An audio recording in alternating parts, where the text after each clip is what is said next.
Hey everybody, thanks for joining us tonight on Sharky Waters Wednesday Night Dive. I'm your host, Dom, and with us as always is Torbjorn, the producer behind the wires and the screens, putting this show into your devices and your laptops and your TV screens.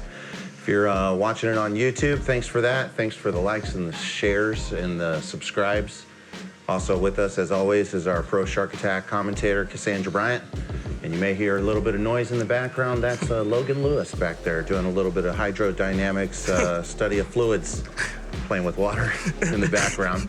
And then flown in all the way from, that's probably roughly, 1,900 miles? Maybe we get someone to look it up. But that's like going to be my Tampa, guess. Maybe 23, I don't know. It's From somewhere here around to there. Tampa Bay, Florida, is Alex Bontanovich, man. He There and we I go way back. We used to play back at the pool hall here in Tacoma, Washington. And so he started watching the show, and we kept in touch online, and I shot out to him and was like, hey man, whenever you're available or have a chance, let me know and we'll put you on the books. So here it is, today's the day. Eric is not in town here, the clock doctor, so we're gonna just bear with ourselves and keeping ourselves in line and on time. He's out on the road, going off to visit family. So Cassandra's gonna be filling his part. She's gonna flip the timer there. We're gonna do our open swim. We'll do a little bit of drill. We'll talk about some tips on what we can do with jump shots is what we're gonna do today. And before we get started on that, the housekeeping on the sponsors is Tipsy Tomato, where we do our pizza parties after the show. Prine Custom Cues from Harold Prine. Check out his cues. That's a custom carbon fiber shaft that I'm using right now to work with. And Clean Slate Billiards. Check out their pool tables. They're on Facebook with a whole new philosophy and management on how to help get your pool tables to your house efficient and keep them with good maintenance.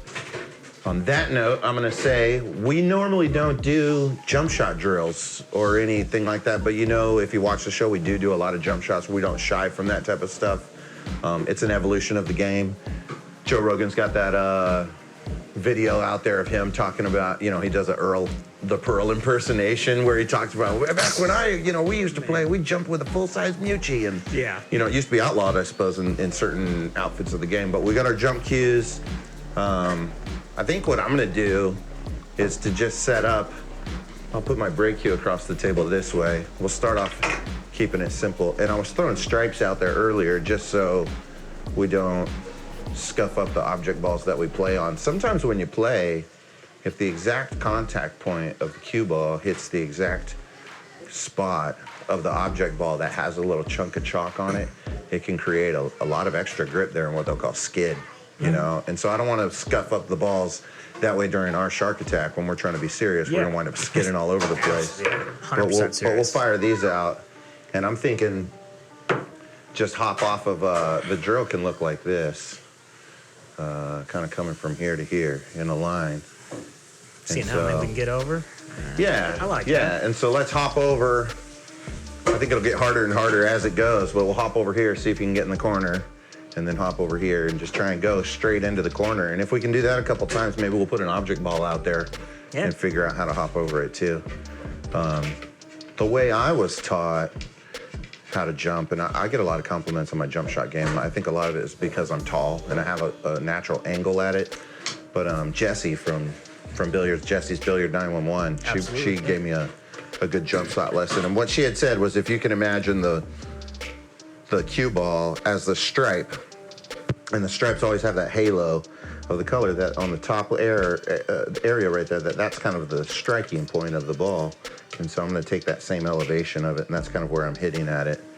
And, I think I had that same lesson from Jesse. Yeah, it's a really good one to identify where on the ball. I've shown it to a number of people trying to. Because any lower than that, and you're gonna scoop underneath it because you're elevated up, and any higher than that, and you're not gonna get you're not going to inject the power straight through the center of the cue ball into the part of the slate to create the recoil that you need. So really focusing on that, like making sure that you're going all the way through. There's an angle that goes through the center of the cue ball. You don't want to be above it or below it. At least not at this point, you know, getting below it gets into like jump draw, that kind of stuff. And that's like a little above my scope even. We'd have to have someone else come on the show who could walk us through the finer points of that. If Shane's available, you know, maybe. Abram Diaz, he's a friend of mine on my Facebook page who's, I want to say like in the top 4 trick shot Okay, there you go. This guy's Shoot. up there with Venom, hanging out with him and pulling off shots like that. Can do jump draws full table. It's unreal. If you ever want to come on the show and show us how to do that, Yeah. that'd be awesome. So elevated. I'm gonna start off going overhand, but I think as I move through, maybe even getting closer to here, I may go overhand, and that a lot of that has got to do with the angle of the angle of what you use in the pool cue determines how far out that the elevation of your jump is going to go versus coming up straight and going back down. I'm going to go up and kind of go over the obstruction there, which in this case is a pool cue, but of course in game time it'll be a ball. Okay, and so that was really good. The same stroke is what I'm looking for, but I don't have to go quite as high. I think I almost got a little out of control there. Very So nice. now the ball's getting closer and closer to the obstruction, and so I'm having to get a little bit higher up. I'm just at the threshold of my comfort zone between switching over. You can see I lost my aim there. Maybe I'll try that one again.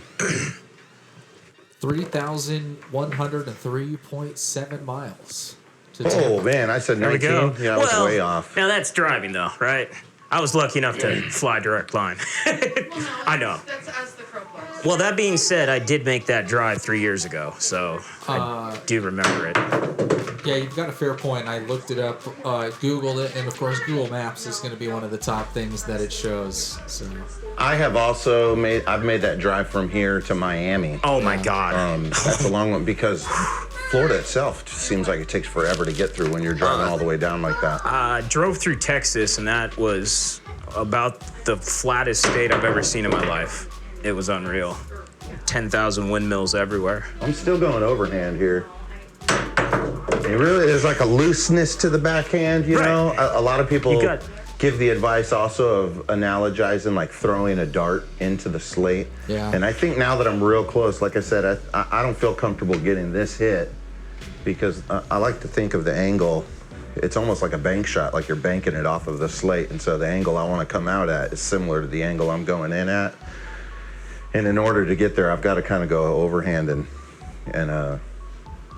use a lot of wrist action there. It's a lot harder of a shot. And I know Tor's had this issue sometimes that if you're not careful and if your height is right, you can get that cue right next to your ear. And it'll rattle the hell out of your ear if you're not careful because it's going to have a loud impact. I found the more that I was getting better contact with the ball, that was like less of a phenomenon, that it was like a loud pingy sound. I almost feel like it was the intensity in my like miscuing a couple times as I was trying to learn the shot. That was The vibrating of the miscuing. Yeah, it's such a higher pitched sound, the miscue, than like actually the thonk of hitting the cue ball. Go at it, Alex. Oh boy, here we go. Yeah, thanks again for coming on. No, absolutely. Thanks for the invite. So, of course, I was going Price is Right rules, where if you go over, you're automatically out. Yeah, that makes sense. And I formally didn't hear anybody else say anything, so I think I'm getting the winner on the. I just like how you brought cross-country number the guess. shortest guy here and then decided to practice jump shots with him. Does anyone else catch that's the night? See how it is? Yeah, we didn't have James DeVito. Yeah, why not?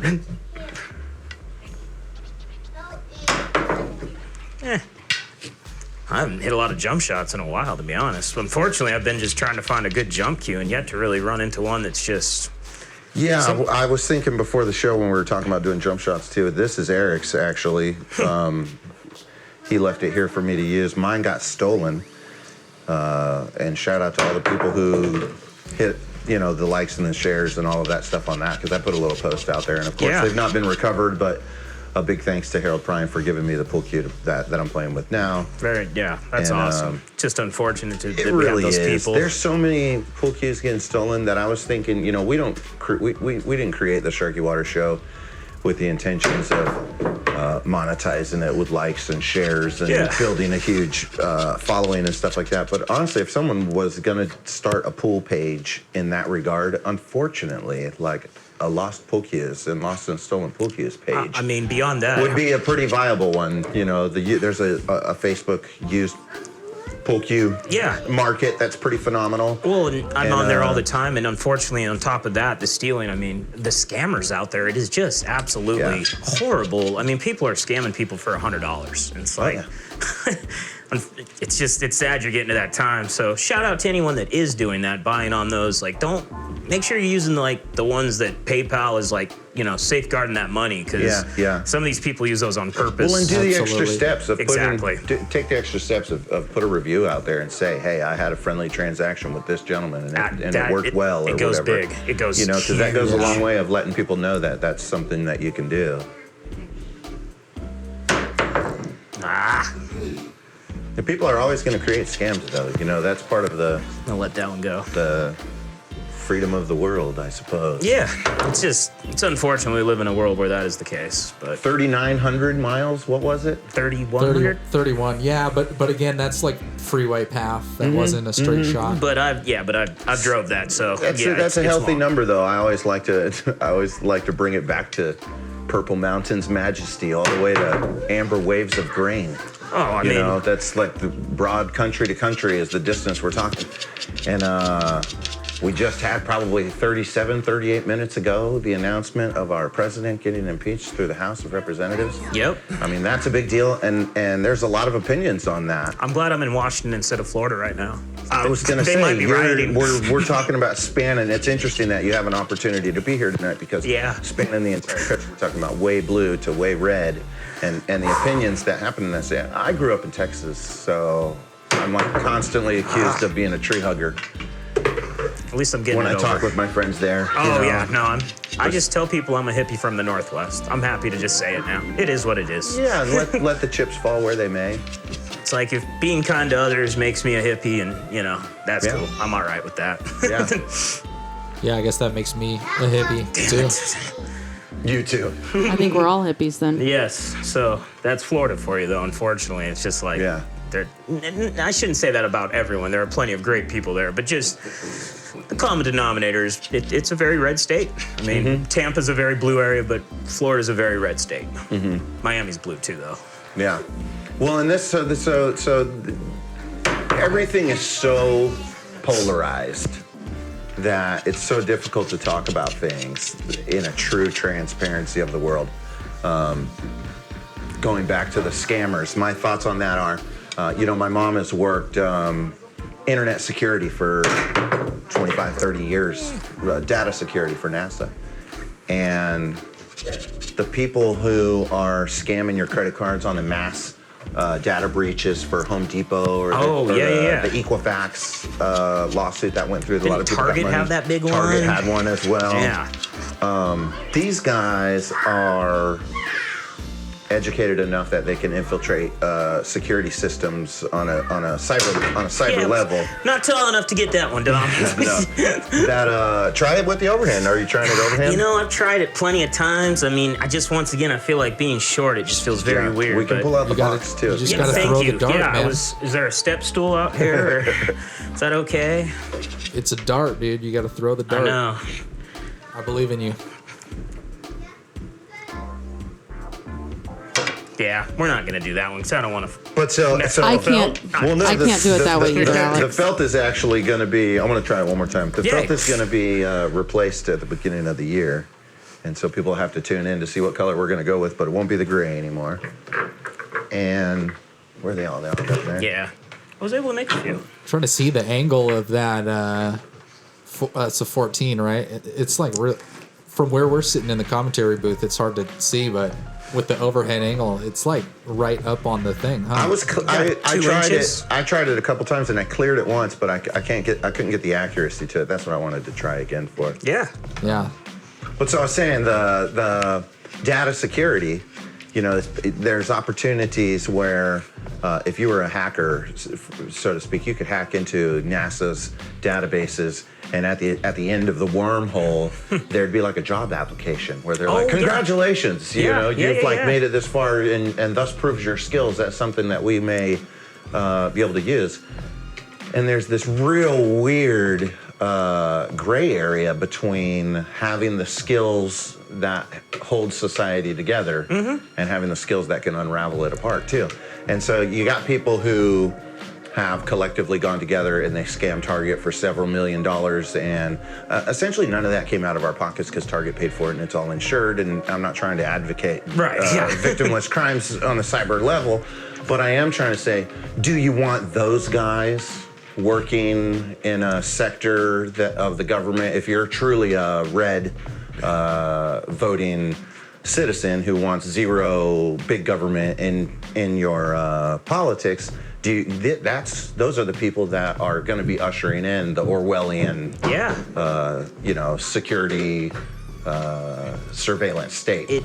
And so they're either going to conform to the system and go get jobs with my mom, or they're gonna like resist the system and they're gonna pick the pockets off of everybody and be hackers in an anonymous level. And it's really weird. People don't like hearing that. People don't like having to say like, well, I don't want to root for them. I'm like, well, but you are also rooting for a freer society than what is unfolding. Yeah, no, I mean, wasn't it just a year ago? I mean, it's still going on to this day, but they tell you you're going to get gas. There it is. Close. You're going to get gas. Like, use your card. Make sure you jiggle the reader a little bit because of just those people. I mean, just the fishing for just the tiniest bit of information. Yeah. Yeah, I get people who try and scam me buying pool tables, and anytime. I think it's pretty much like Craigslist 101, that if you put something for sale, your first one or two responses are not actual live responses. Those are like robotic responses trying to see if you're a sucker, In a big Barnum and Bailey quote of the day is there's a sucker born every minute, and they're out there preying on it. You gotta be careful. And as a pool community, it's, it behooves us all to like stay tighter knit and vigilant with that type of stuff, because it really does seem like almost like take mine, for example. I can't go anywhere nowadays without people complimenting me on how beautiful that cue is. And it's clearly a custom made cue. I am a tall guy. It's really tall. If someone comes to you and offers you something for $100 and it's clearly a stolen product, don't participate in that type of economy, because if you can get it back to the guy or something, that's a different story. But that's a different story. But I'm talking about being a participant into that market is a component of perpetuating it. No, I've seen a few. There was unfortunately just down in Florida a couple cues that have been stolen that have come. So some of the pool halls there, it's just like there it is. It's just unfortunate. We did get lucky a couple of weeks back. Some guy actually got caught on film stealing pool cues, and I read about was banned from quite a few places because of it. So hopefully bars can get more monitoring systems, catch people in the act, and get rid of those types of people. And Tor, I know that your social media presence is more keeping the eyes on the art music world, and ours is more setting to the pool world. But you may or may not have caught wind that Mike from the season's episode coming in, Vanderbeek, at their tournament at the Cedar Inn, they had some random guy come in and stole a pool cue and left the bar and then came back. Well, wasn't that the one? And they had video of him. Yeah, they confronted him and cornered him, and they got the pool cue back. They were like, dude, we have video of you. You're doing that. And so, that's what we're talking about. It's like coming together as a community. I hit it again. I played a ring game earlier with Matt Wells and David Lash, and 2 times I jumped over a ball and I pocketed the ball. But as I did, I grazed the ball that I was jumping over so lightly that it didn't even move twice. And I did it twice on this cue too. It's like volleyball. It's a let serve. It's okay then. I wish that was the rule. Totally kidding. No, I wish that was the rule. The ethics of it. It didn't even move. It was funny because Matt and David both were like, "Dude, that was a great shot." And I'm like, "Well, look, if you guys want me to take it, then I would, but I hit it." Especially if it was the money ball. I'll take it. That's fine. It was one of them left the. It was one of them that left the. It was the leave to the 5 ball. I jumped, whatever, to make the 4, and I skimmed the 5, and came around and left a perfect shape to it. And then I called myself out on it, and we kind of went back and forth. And said, David went up, and then he missed, and it was wide open. And then Matt missed, and it came all the way back around, and we had argued the pool karma. That just came back. That it came back to me. Honesty It was mine. Works out. All right, I'm going. You want to try one more time, and then we'll throw some balls out and try Yeah. and warm up for 9-ball. Why not? I want to at least get over it. That's all I want. How's the pool in Florida? It's good. So the cool part about where I'm at, Hillsborough County, I joined the APA just for a fun night of, playing pool, showing a little bit to some Shout people. out, Hillsborough County APA. And Jeanette Lee happens to be our league operator. So, Cool. yeah, She I've got plays to too, talk right? with her on the phone. I'm sorry? She plays too in that Yeah, division. she shows up. It's actually... and she hands out I beat the league operator patches and Yeah, everything. she She's does. like a pretty good It's- league yeah. operator from what I That's understand. charming to hear. I was unaware it was her to begin with, but we had a rules question, and my captain was like, just call this number and talk to her real quick. And I'm like, okay. And she's like, hello, this is Jeanette Lee. I'm like... The Jeanette Lee? Like, she's like, yeah. I was like, oh man, I didn't know that. Did I get one number off and Like, just yeah, it was happened like- to have called you? Did I Like, get lucky enough to grab Jeanette's number? That's funny. Yeah, she's awesome, really friendly. Done with it. Done with it. Let's call It's it. all good. No, I just. You want to go one more? No, we're fine. All right. That's one I probably need to work on in a few different methods. Let's try and put the let's do this. Let's try and put the object ball out there and see if we can pocket it. Yeah. We'll leave the cue up there one more. Cassandra, I time. hope we get some jump shot opportunities in the crew match. I want to jump over some balls. I won't be jumping tonight. I don't have my jump cue. You got one right here? So you're just going to kick at everything? Because you'll only jump with your jump cue? Is that what Yeah, you're saying? I own a Predator Air 2 for a reason. Okay. I Best hear jump that it's cue. the best jump cue on the market, guys. Did you hear that? That Yes. is what they Okay. say. Darren Appleton said it. It must be true. I think I read it by every Predator sponsor too. Actually, Yeah, every they're all athlete very is high up on sponsored by it. Predator. You know what? There are lots of people who are not sponsored by Predator jumping with it. I haven't seen a lot of their, social media preference or, just presence. I will say, smart assery aside, Cassandra's got like super solid pool gear. It is. I live by the Try it out. 1% rule. If it will make me 1% better, I'm probably going to buy it. Okay? If it takes me from 50% to 51%, it's worth it in my book. Word. With the ball. Oh, that was almost it. That was almost it. Yeah, I'll take that.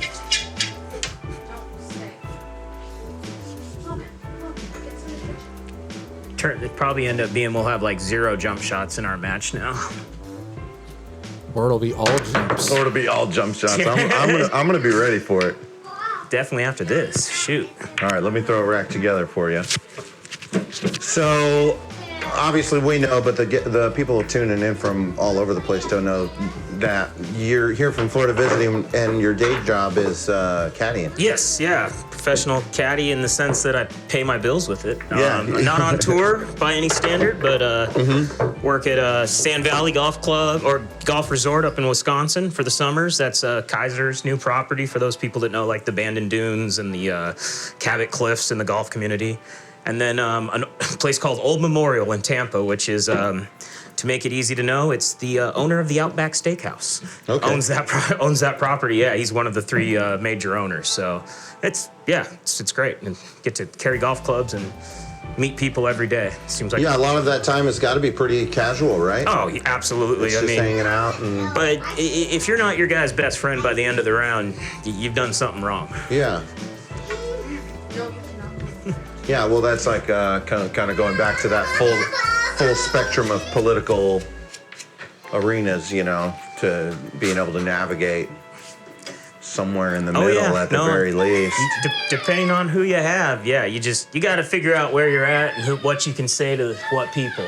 But I'll say there's a great movie out there. Bill Murray helped. I think he was the executive producer. It's called Loopers, the newer one. Bloopers? Loopers. Loopers, Yeah, it was a okay. story of just where the caddy life came from, essentially, and they're talking to either some, I can't remember, Irish, Scottish guys over there, and he says it best. He goes, there comes a time in every round where a caddy sits there and says, I'm either gonna shut my mouth and take the tip, I'm gonna drop the joke and lose the tip.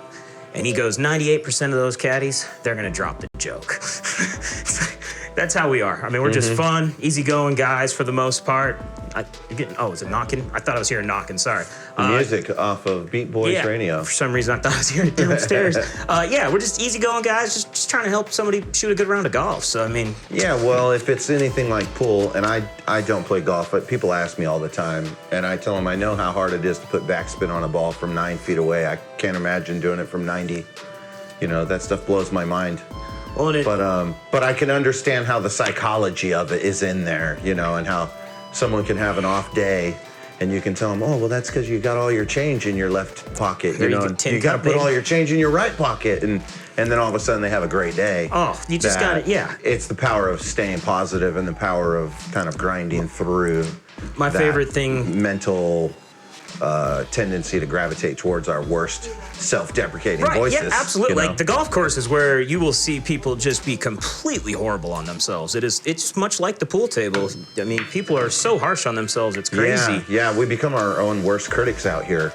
Absolutely. And, there's a famous, pseudo-famous speech that Jim Carrey gave as the valedictorian of the School of Maharishi's mental management. Okay. And he talks about how our eyes are not only receiving a story, but they're also projecting a dialogue on top of that. And that dialogue is more often than not that you're not enough and that, you know, you cannot do it. And it's this really negative voice. And you have to fight through that. Your eyes are showing you something, but your heart is able to draw to something greater. Well, and that was kind of goes to what we were talking about earlier. I mean, just being the best in the situation you have at hand. You know, I mean, okay, you're not playing the greatest pool right now. You're not cutting the balls as well as you want. Well, adjust. Figure something out. If you're, you know, in golf especially, those guys are like, oh, I get to the range. I'm drawing the ball today. Play it. Yeah. It's working. Yeah. All right. See, so you gave me the jump shot. Yeah, there you go. Perfect. This is where it comes to. This is where the rubber meets the road. You're gonna nail it. That's right. But yeah, I mean, just trying to keep that positive attitude. I mean, there was a guy at Chambers Bay, and that was his always best joke. He would always say, "Best club in the bag is a good attitude." Yeah, that's it's like, you know, that is the truth. That's great.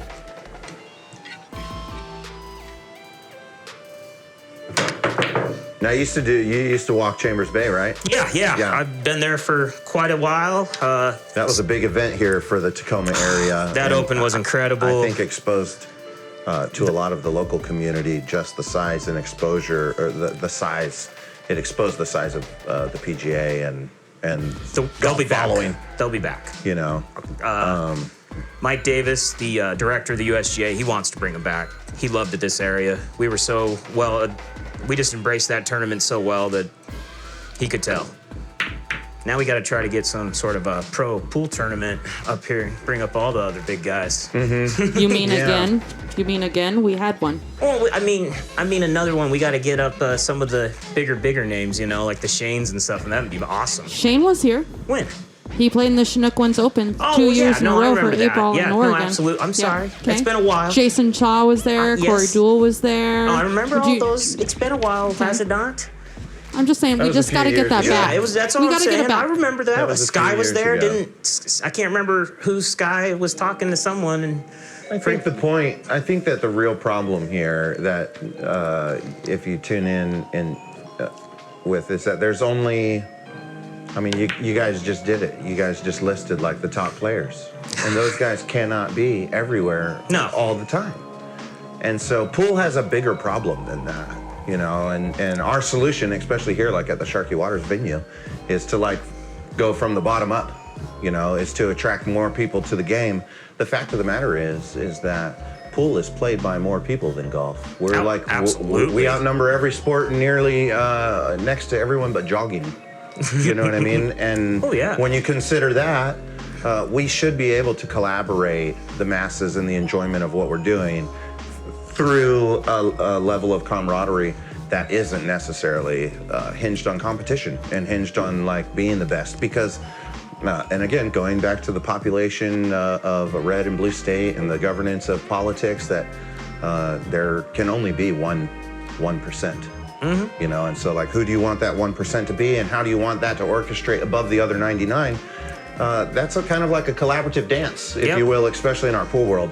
So You got the 2 balls. whatever it is, yeah, thanks. Yeah, no problem. Whatever it is that that pool needs, it would be awesome to see the pool community rally together under an event that rattled the entire non-pool playing community of Tacoma. Oh, yeah. The way the GPA tour, when it came in, like, whether you liked golf or not, or cared to know about golf or not, you knew golf You was heard in about town. it, yep. You knew it was in town. Well, and it'd been, and when you guys say these guys were here and they were at Chinook Winds, then that stuff's all true, but it still went right through the system without waving the needle. Right. on Without the- anyone in the pool community even and realizing and it. there's tons of league players and pool players that, we're all out there, so we've got to do our job of like staying connected some type of way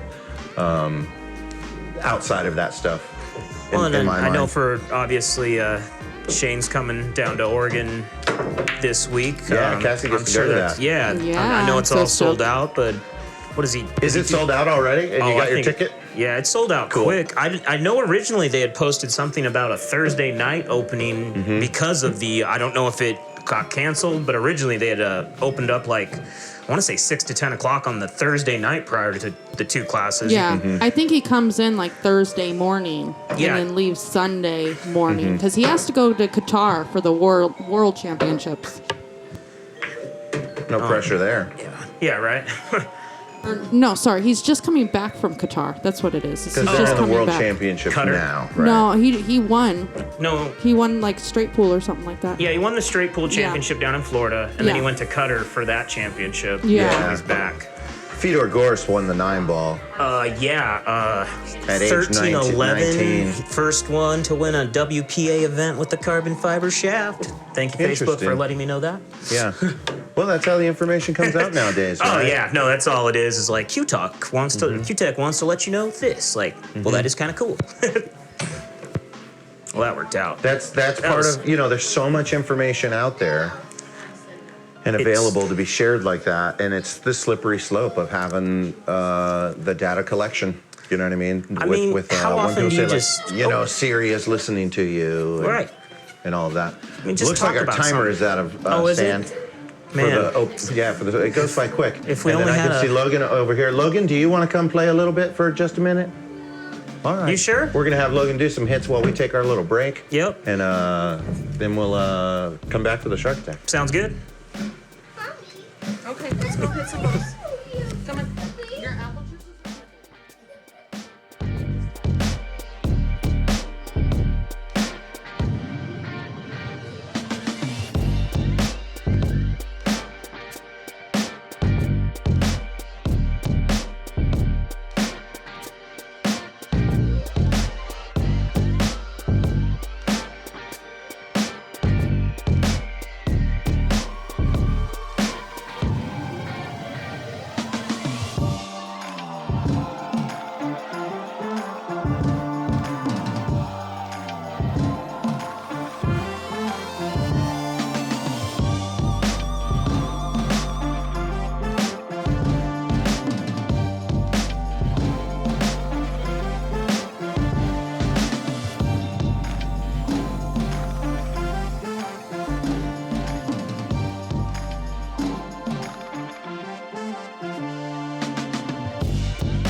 Am I good?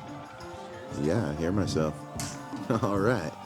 Dom here, your host, but also playing the role of commentary for the crew match. We've got Cassandra versus Tor. Is this an interim bout? Did who won last week? Eric, and he's out of town? Yeah, Eric. Yeah, shout out to Eric driving on the road. Be careful out there. We'll see you when you get back. I think I saw him tuning in for a second. Yeah, that's great. Cassie said that he tuned in there for a little bit. No. I'm sure if he tunes into any part a little bit later, it'll be for the crew match to see who won. I'm going to call the crown. See who's going to be coming up next.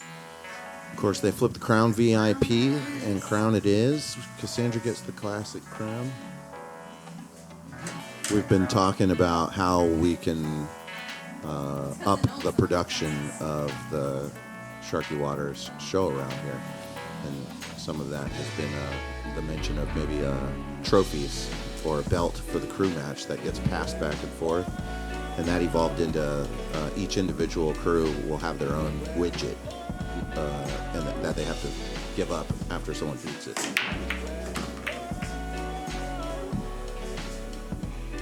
Cassie with a good snap there.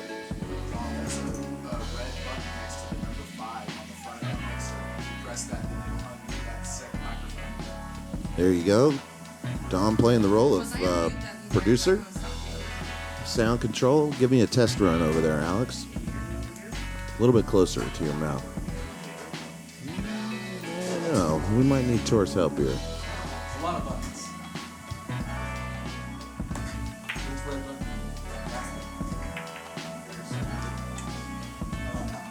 Can you hear me Yep, now? yep. All right. there we All go. right, that's why we need Tor on the show. 1 and 2 are the candles. Yeah, sorry, I messed that up. You said hit the red button. There's 30 of them. Dude, we were like flying the shuttle back here. If you guys haven't ever tuned in to the show, a real special thank you to Tor, who his priorities are more in the artistic world with his music, that he lends his like very valuable time to come here and help us put the show on for everybody. You can see there, we sharked the hell out of him there by needing him in the commentary booth for a moment. He's got to recheck back in on what ball he's even shooting. Cassie, we'll take that $10 you promised us to mess with him.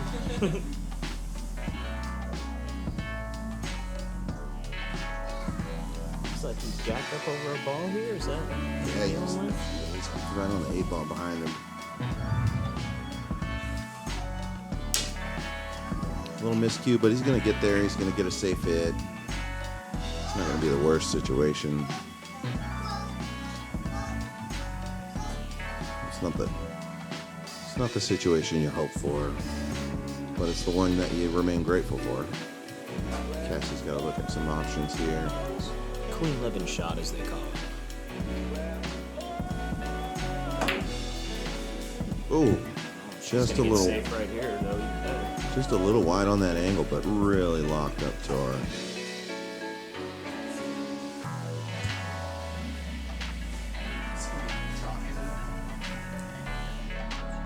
Tor's looking for the jock.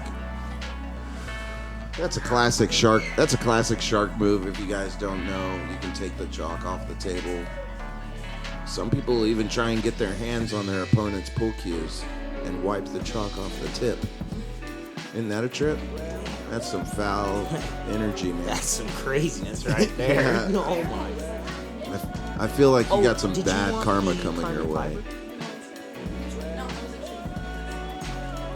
Well, I mean, yeah. Alex is over there stepping out of bounds from the commentary booth and joining Cassandra when they're talking about what cue she's going to use.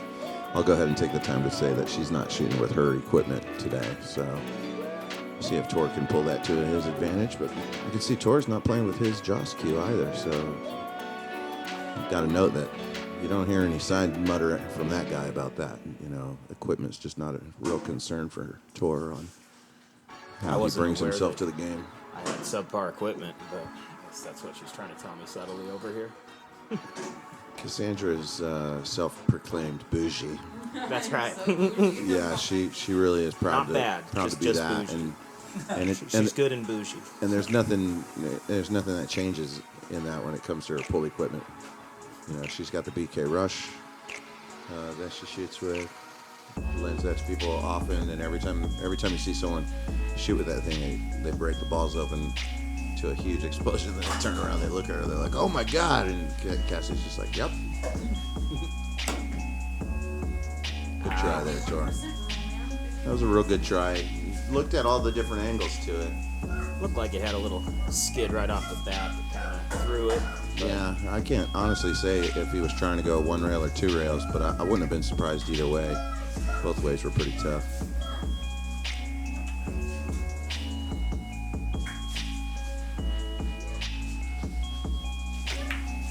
Little cut, soft roll. Ooh, she really was flirting with that 9-ball there, though.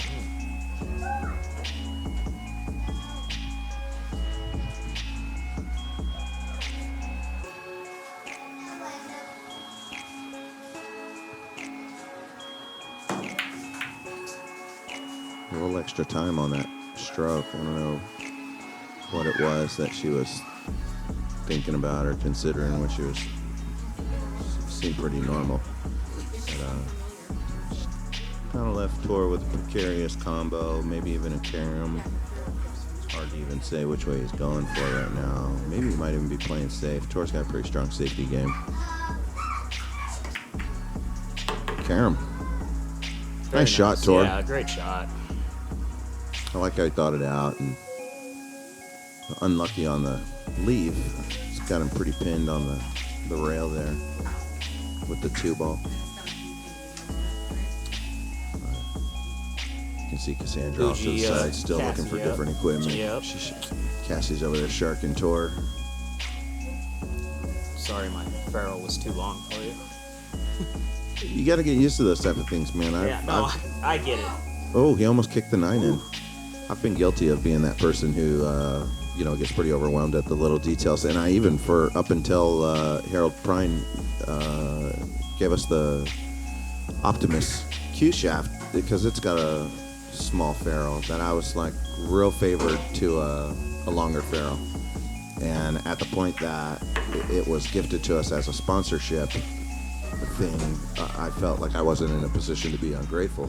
So I just really changed my mind to accept it. And now that I have, I don't mind shooting with a small ferrule now.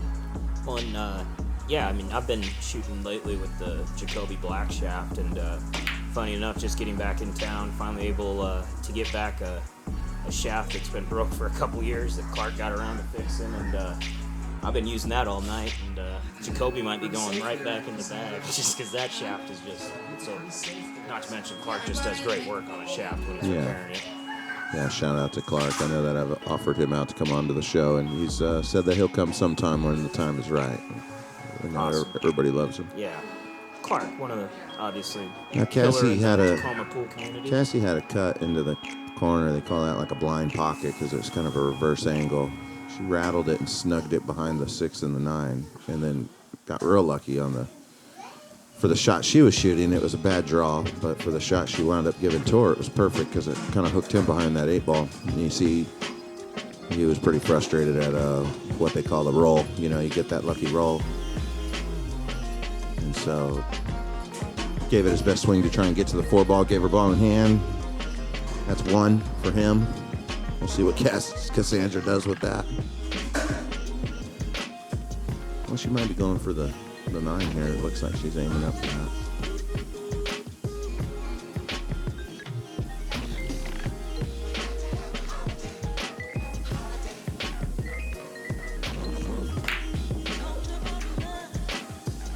And with the sound of an eep, doesn't drop. Yeah. You can tell that the 4-ball hitting the pin and coming back out was not the way she expected that to. For that ball to react out of there. Didn't leave him on a shot, though, so it worked out okay.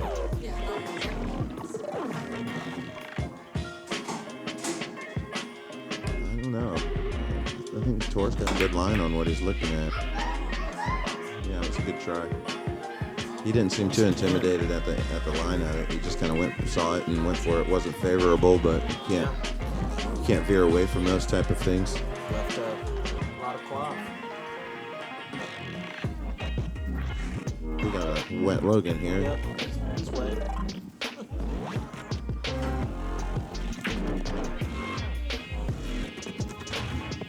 See if it's going to roll behind the 8. Oh, it stays in front, but it's... Oh, man. That's real hard to tell. I couldn't tell you. It looks close. See if I can figure out what button gives us a 2. Oh, yeah, right there. No, camera 2 view. From that view, it looks like he might be a little snugged up on the floor. It looks like he has a shot here. It doesn't look like the attack block.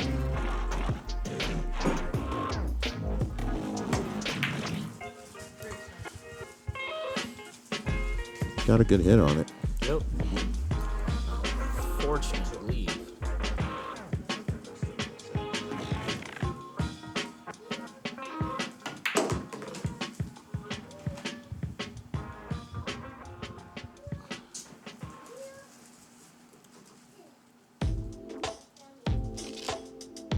Getting another double check here on our Fortunately, sound. it looks like Cassie has blocked herself here. She's gonna go up behind the 9.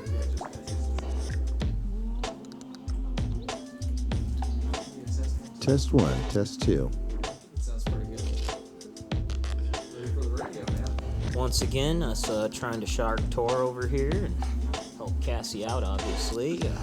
I gotta tell you guys, yeah, big time Shark Cassie, but I gotta tell you, it is an absolutely crazy job that what Tor does back here, because I've got one ear that goes out to the studio where they're playing, and I'm listening and talking to everybody and playing with Logan, and then my other ear, I've got what the audience can hear, and for somehow, some way, that sound wave of my own voice and your voice even too just kind of faded away in my microphone, in my headphones, and I just thought that we weren't on anymore. I mean, I'm just looking over at what he is looking at when he sits behind that computer, and I so far understand 0% of it. I'm telling you, I feel like I'm in the front driver's seat of a spaceship going to Galactica. You know what I mean? This is like a sci-fi movie over here. We need to post a photo of what he deals with in front of him, just so people can understand. Like, oh, that's a good-looking shot. Don't overroll that. Dang it. He's gonna have to figure something out around that. But it was sure was a clean stroke. We might have been sharking him too over here, just taking him on a journey through the magic spaceship. Well, it's that episode. I guess it better. Yeah. This one's too far. That would be a heck of a jump. Yeah. Put your leg up there. You go. It's javelin. Mm-hmm. We're not allowed to be on the table. I believe there's only one pool hall in the world where you're actually allowed to get on the table. Yeah, for Buffalo. shots. But where's that? Buffalo Bills. That's the one. There's like the video of Alex Paguline. You can climb your whole body up. No, there. The one up there. Yeah, exactly. Yeah, you the can climb your whole body up. You can stand up. You could be laying on the pool table essentially.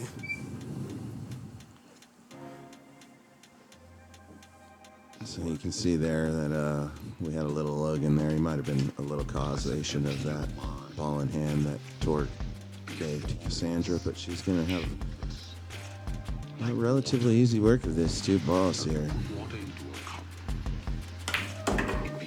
There's one and a snap little draw that you want to get that next shot. If you can just replicate that same hit. And you can bring home the W. There it is. Good shooting, Cassandra. She's going to hold the Intertrim belt.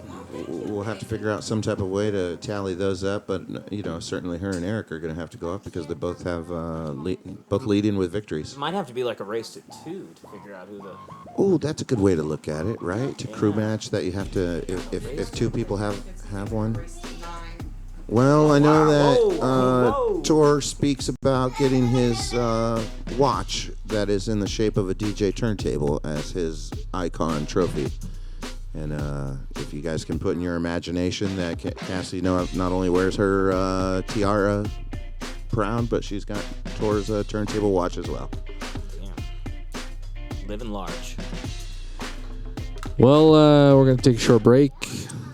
When we return, we're going to have the Shark Attack. All of that and more on Sharky Wonders, The Night Dive.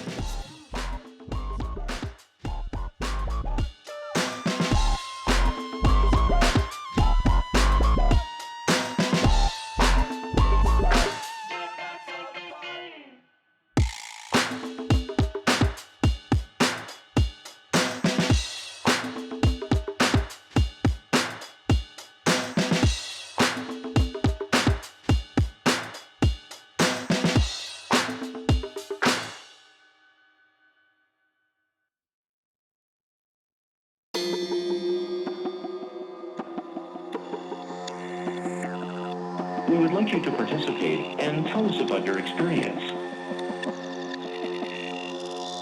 Having this information will help us serve you better and will help you as soon as we possibly can. If you would like to participate, we will assist you shortly.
Little Grand Masters on the soundtrack there. Actually, if I could toot my own horn, that's me, Tor, your producer here of Sharky Waters, and one of my original tracks that I made with some friends, Joe Fish and the Worm. Shout out to those guys, local musicians here in the Tacoma area, really talented guys. I'm joined here in the commentary booth by our pro Shark Attack commentator, Cassandra. How you doing, Cassandra? Good, Tor. How are you? Really, really good. All right. We're going to start our race to 7, 9-ball. The gentleman just lagged for the break, and it looks like Alex has won the lag, and will be starting us off with the first break. After the break, Yes, baby, good job. You must hit the lowest ball first. Any ball after contact must hit a cushion in order for it to be a legal hit. The 3-foul rule is in effect, so if you can get your opponent to foul twice in a row, you must let them know that they have 2 fouls as etiquette, and then on their 3rd foul, it is a loss of that rack. And now, I gotta say this again to everyone at home, reminding all our viewers and to everyone here, because this has been a bone of contention on past matches. The person who is playing against the player that fouled has to let them know at 2 fouls. Correct. We've had some people say, oh, that's 3. Or we've had some people say, oh, someone said it was 2. I didn't know I had to say it's 2. Yep. It's a very particular rule. Yep. All right, so Alex made the 1 and the 8-ball on the break.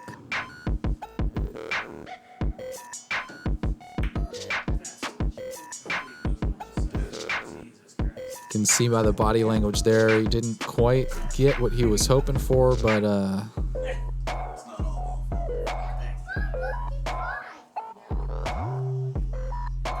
Dom's got a long look at this too here.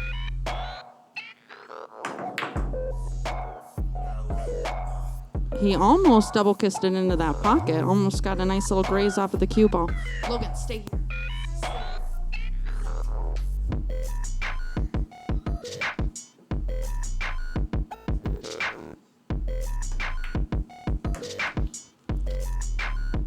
That was a nice cut shot by Alex. He kept the cue ball in control and got great shape on this 3-ball.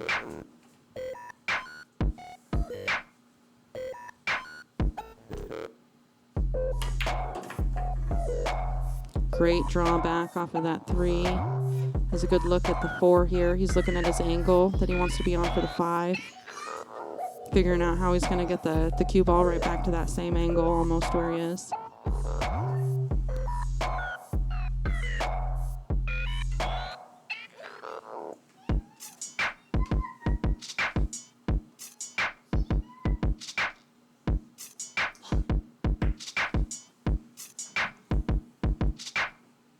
Just barely doesn't have enough legs with that 4-ball, though. Yeah.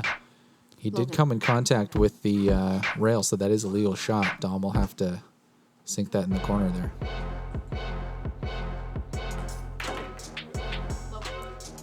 That 4-ball goes down.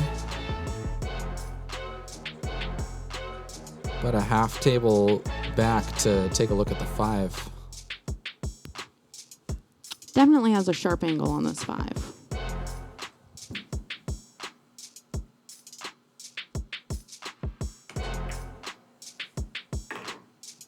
Great cut.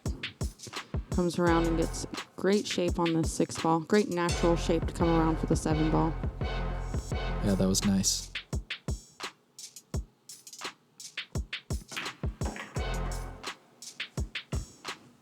Nice Clean. little bottom, yep. Nice bottom, brings it around, slows it down off of that rail.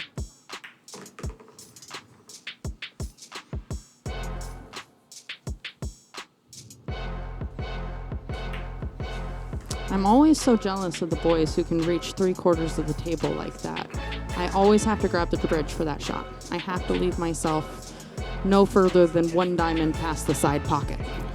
You know, we talk about a lot of the advantages that you have from like the long reach and the size on the pool table. So I've been playing those like 2K video games where you get to make a player, and if your dude's really tall, then he gets like more strength and more ability, you know, more vertical leap. But then it's like the small guys are the ones that get the speed, though this isn't a game of speed. So what do you think? What are the advantages that the smaller players have? Yeah. We talk so much about the big advantages. What are the small ones? Yeah, I mean, I don't know if there's so many being small in pool, though. There's got to be. I mean, I don't know. Maybe grass is always greener. It's easy for us to know, like, oh, if only I was 6 foot, then I'd be able to. Yeah, absolutely. But, you know, as we see Dom having to duck down to get a better look at his shot. Made the 8-ball on the break there. He got the breakout, and then he ended up with a nice little safety there on with the 3 and the 7 in the way of the 1. Yeah. Alex is thinking about whether or not he's going to kick it or grab the jump cue. Looks like he's going to grab the jumper. I would think with your natural, as a shorter player, with your natural stance, you would be down closer to the table. Yeah, maybe it's easier for us to get closer to the cue ball because we're already short, I guess. We don't need to bend over as much. Just naturally seeing those angles like a little more zoomed in, or Well, I don't know, because it's almost better to see the angles up higher. I would think it's more of a bird's eye view, right? Sure. Yeah, totally. Oh, he jumped massade there. He got a little bit too much on that cue ball. He got his leg up there like I do, though. Speaking of caddies, we've got Logan over there on the guest bench, our pool caddy. Yeah. Hopefully offering some wise wisdom as Dom gets the 1 to go in the side pocket there. Yeah. Hopefully he's not too much of a distraction for the boys. He seems like he's chill. He's just hanging out. Oh, nice shot by Dom. Comes right back up table.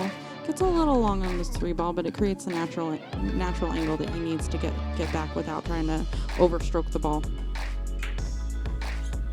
Oh, he hits it a little thick there. but it looks like he might have ended a little bit safe again.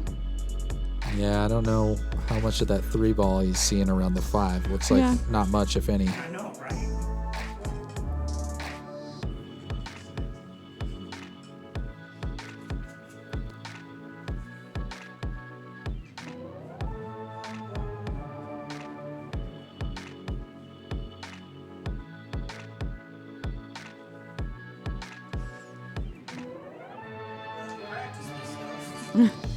Alex opted to grab the jump cue again. Yeah.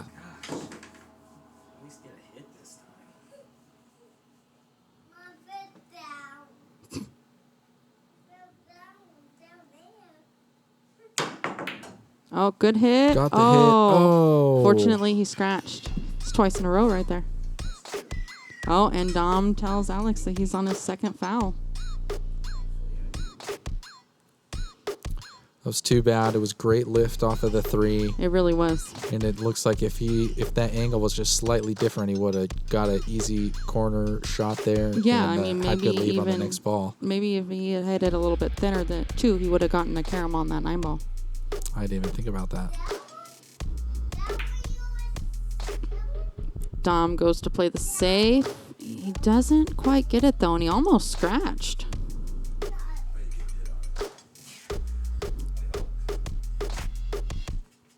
I always something about being back in the pocket like that with the cue ball, even though it's not the safe that was intended. Yeah. It's just an awkward shot back there. Oh, great connection. Made the ball. Hopefully he gets a favorable bump off of the 7. He hits it a little bit square. He said he's just happy that it wasn't a 3 foul, so. Yeah, and it's 3 consecutive, right? So now we've reset. Yep, and it would start all over at 1 again. Breath of fresh air here.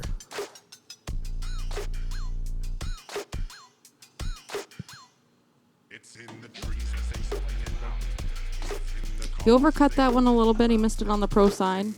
Looks like he might have set something up here with the 9 ball. He either made it harder or very pretty. Can you remind me again, Cassandra, and for our beginner players out there, what does that mean to miss on the pro side? Missing on the pro side means that you overcut it. So you hit the object ball too thinly, and it missed it on the thinner side. So if he had hit it on the end rail there, that would be considered the unprofessional side? It would be like the amateur side. We're going to call it the amateur side. Okay, I like it. Dom's doing a good job here to mirror up his shot. Looks like he's going to be going for the cheese here, kicking he off wants of that to go side. full into that 4 ball and try to make that 9 ball. It looks a little bit rigged as long as he can come into it full.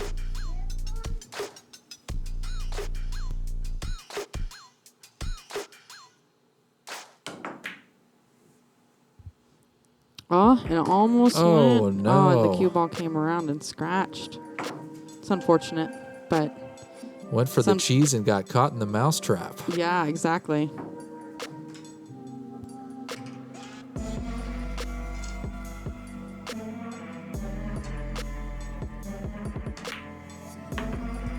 Nice shot. Good speed there.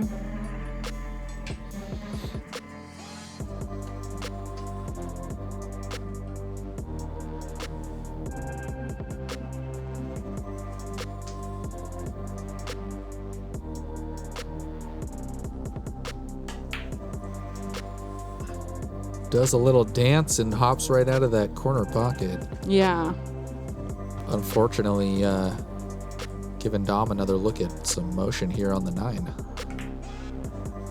But he opts for the mature play, sinks the 5, and leaves himself a good look at the 6.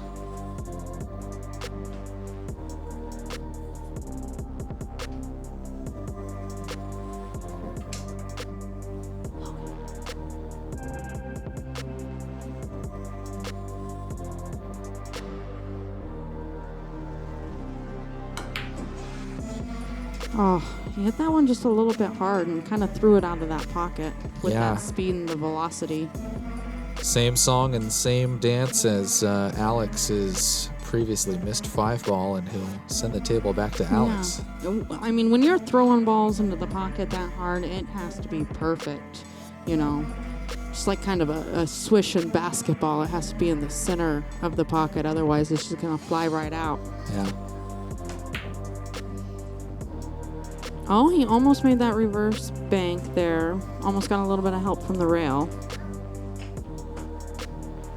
Uncle.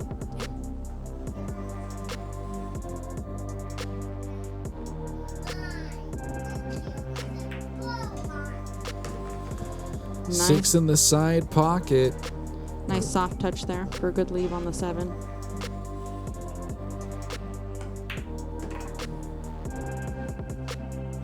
Nice down and back off of the rail there.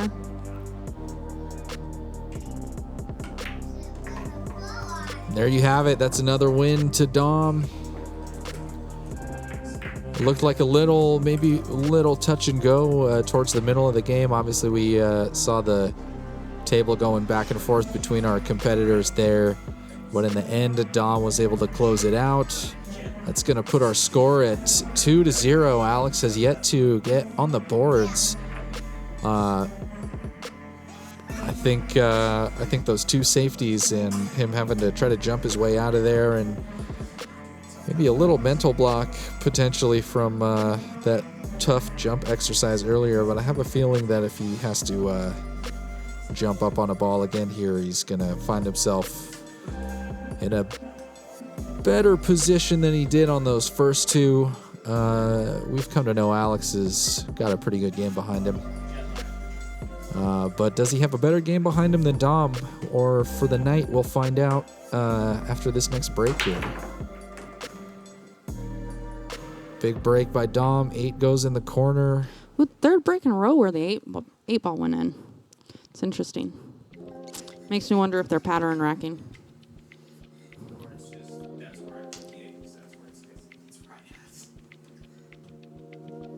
Yeah, I'm always interested by how people rack stuff up.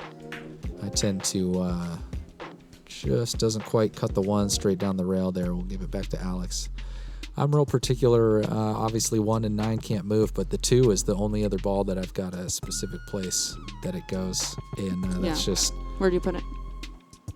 Second row from the back.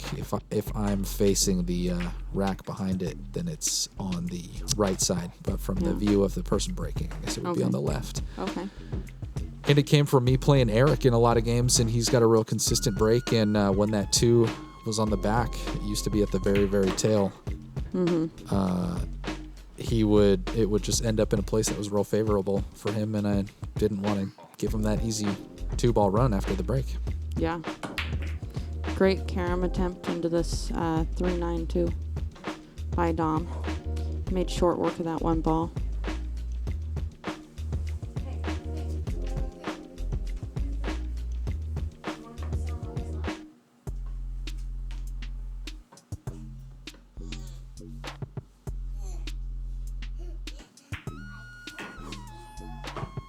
Great leave by Alex.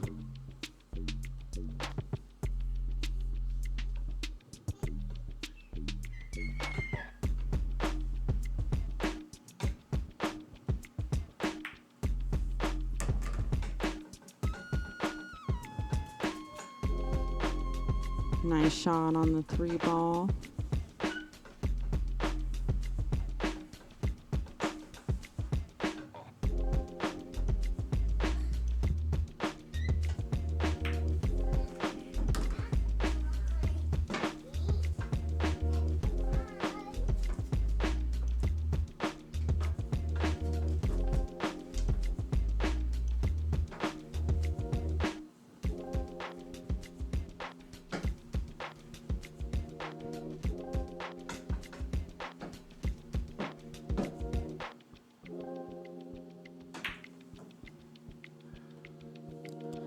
Really nice aim to get that 5 ball in the side pocket. Unfortunately, it was just a little bit off, so it didn't go down.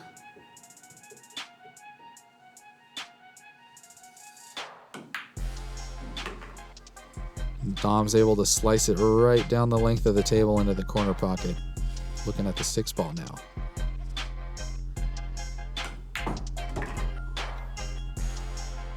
Does a good job that. The 6-ball is down. He's looking real close at the 7 now. Great shot. Great drawback. Come back for this 9-ball. Nice solid out there by Dom. He's going to put him up.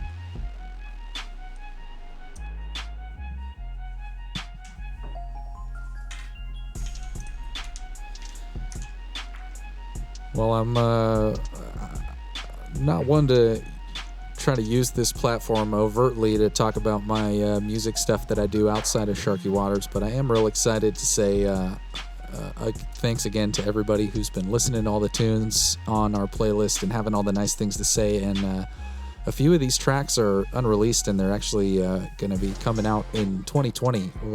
Grandmasters is releasing our first song with Wands singing on the track with us about halfway through January. And you might know Wands from a real famous song he did with Thrift Macklemore Shop, right? called Thrift Shop. Yeah, really talented guy. I got to get back to the Shark Attack, but I just want to say that I wish he would take more time to use the platform of Sharky Waters to promote that stuff, as we were talking about, like having an opportunity to bring the masses together and, you know, using all branches from competition to just friendly, compassionate time with friends. It's like real gracious that you would spend your time and energy to help promote the pool community, and it's a real small price to ask of the pool community to like listen to your small plugs there for Grandmasters and the album with the release with the Wands and all that stuff. I'm like always eager to hear about it. And Yeah, just wanna well, say thanks, man. Absolutely, and I appreciate you saying that, Dom. Hope you play well here on this next rack. And what do you know? 2 on the break. Not bad. The 5 and the 8-ball. 8-ball, 4th time in a row. 4th break. But yeah, to what Dom was saying, supporting the game of pool is what we're all about here. And outside of supporting the game of pool, just supporting the hard work and passionate efforts of talented human beings is another thing that we're really all about here, if we were to put that on a broad spectrum. Pool players, of course, are included in that bunch, and we love playing this game a whole lot. But we just love talking to people that are smart and interesting and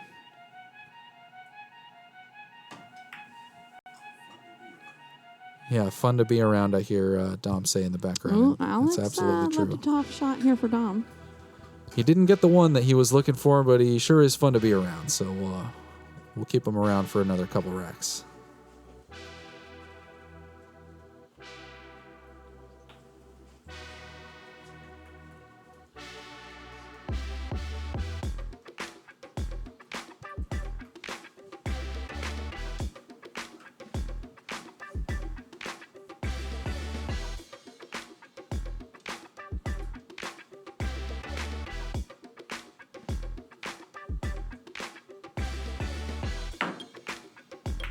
Great masse there. Wow. Overdid it just a little bit, but got good contact. Got a lot of distance between the object ball and the cue ball. Call that a pretty successful masse there.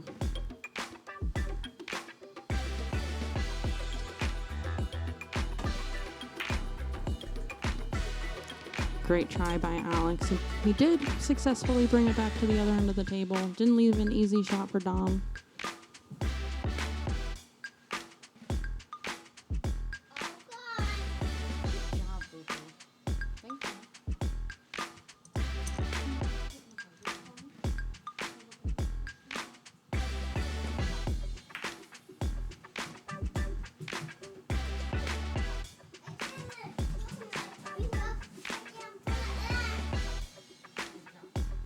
Looks like Dom tried to play a safe there.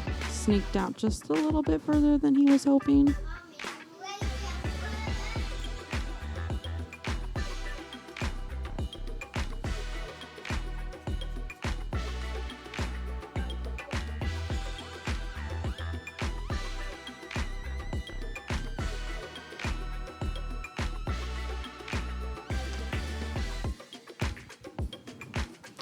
Alex was pretty stretched out for that cut and made it a little bit more difficult there to be accurate.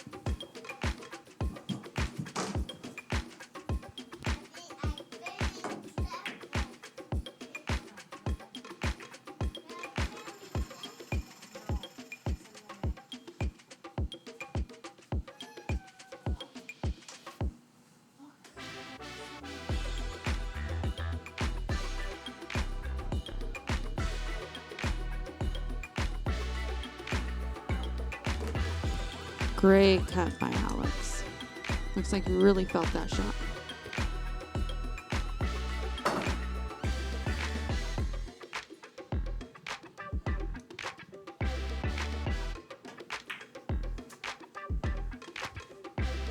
Oh, had another tough one there. Wasn't quite as successful.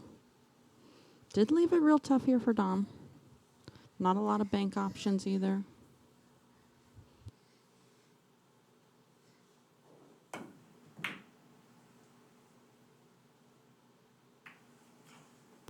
He hit the backside of that 2-ball, and it looks like he gave Alex a good look at it. Good opportunity here to come back up table for the 3.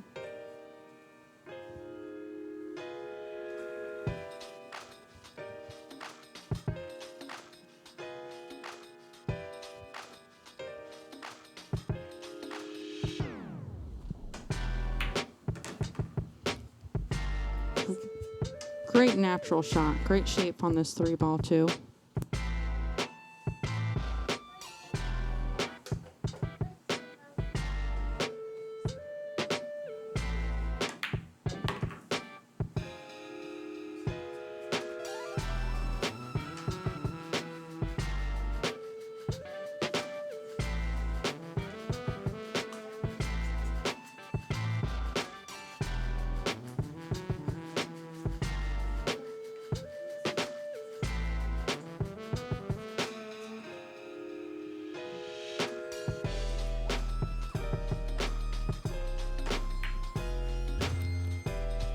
That 4-ball should have dropped. He got robbed. He needs to call 911.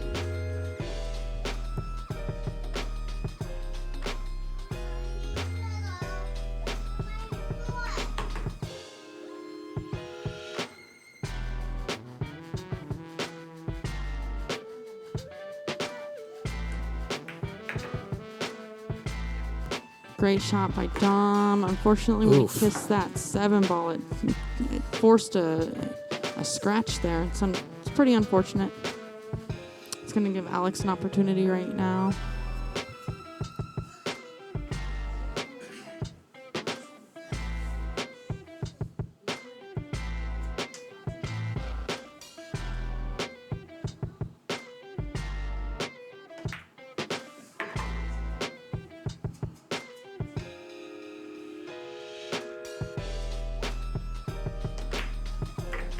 Got just the opportunity he needed there at the end to get on the board. Nice out by Alex.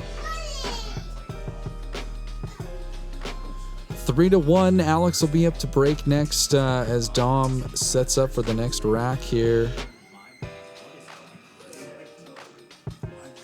It's always when you start racking up wins like Dom did once, 2 in a row, 3 in a row, and before Alex got on the board, it makes you wonder, as someone who's not as familiar with Alex's game, what we're going to see tonight. Well, we're going to see a strong break, that's for sure. And definitely some more great competition here.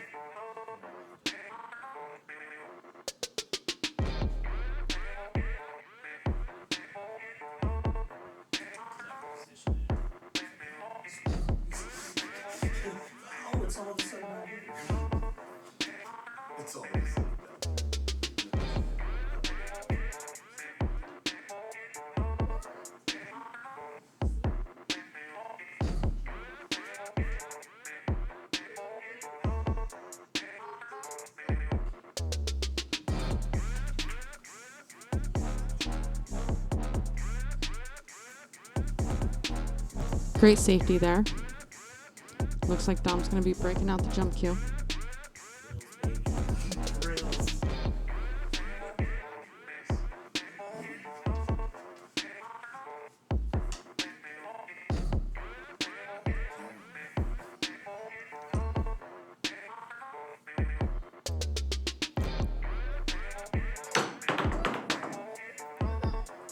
Great connection there. Almost topped the cue ball off of the table, but kept it just enough under control there.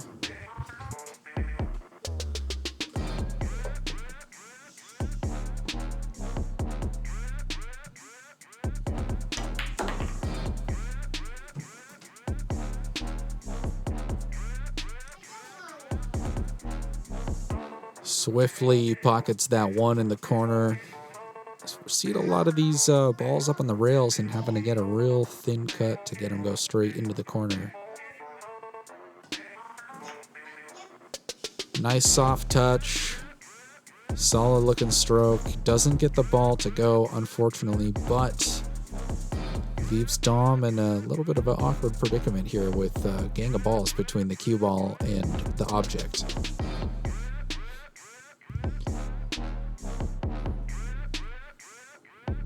Ooh, 3 rails. Oh, great shot. Wow. Took 4, but that's or 3, but 4, right? 1, 2, 3, 4 rails, but good connection there. Not an easy leave either.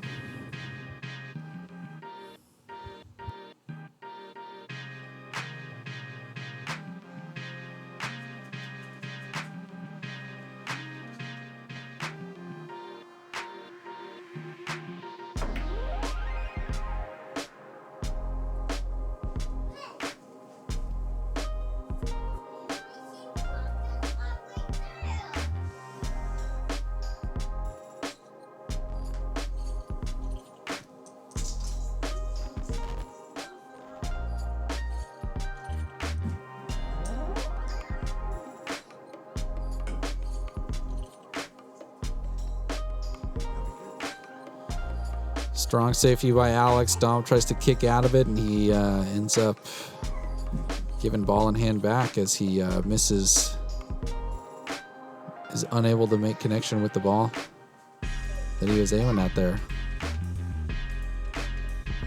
Ball in hand to Alex here, and you imagine that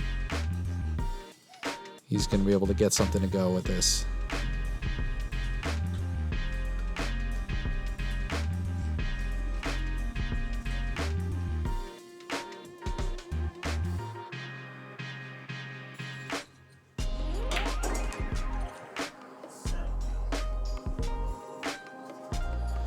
Puts a little more gas on that shot than I think he intended, but a favorable bounce off of that 7 leaves him with a good look at the 3. Great shot into the side pocket there.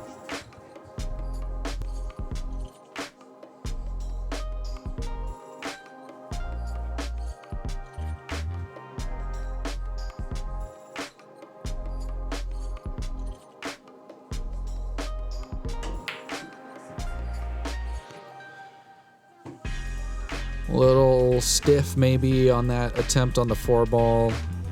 Wanted it in that corner, but he rattles it to the other end of the table. Fortunate thing Alex is finding himself in with a couple missed shots here. He's like kind of ending up with like a 2-way safe, and Dom's having to like kick and masse and jump and all kinds of weird stuff here.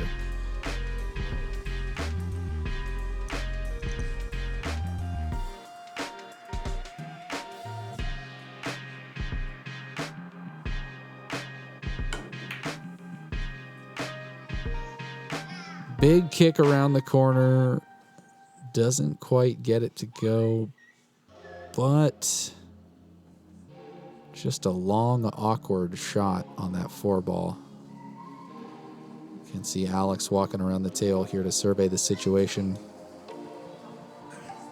but stepping up to play here with some confidence. Let's see what he's got for us.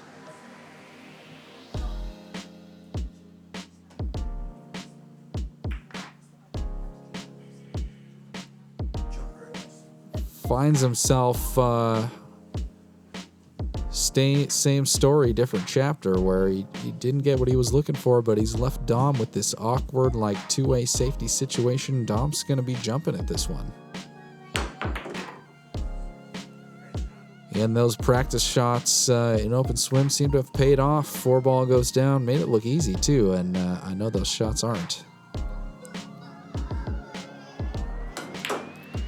Down the table, he gets that 5 ball to lie down. He was hoping to get around the 8, and it looks like he's got a view there on the 7, but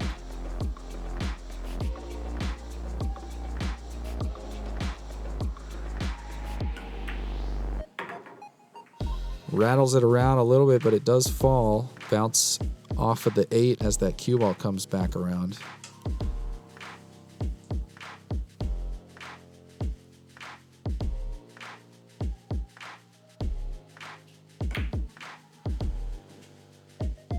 Oh, tries to go long with the 8 and just leaves it sitting in the corner there like a duck, as Eric would say.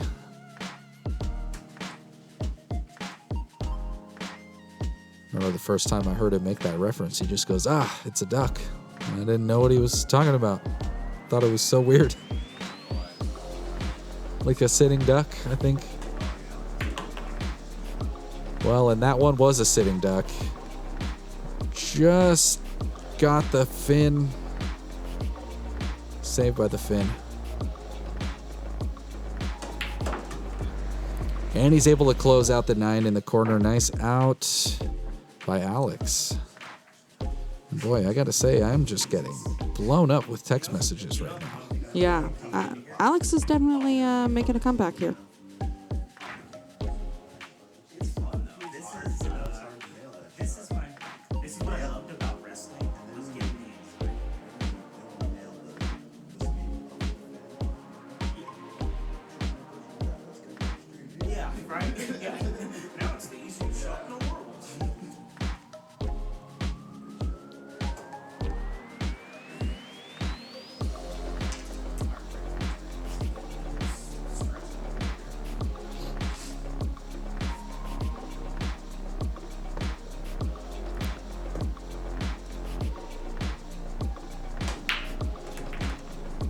Well, it's 3-2 here on the Shark Attack, and another good-looking break by Alex.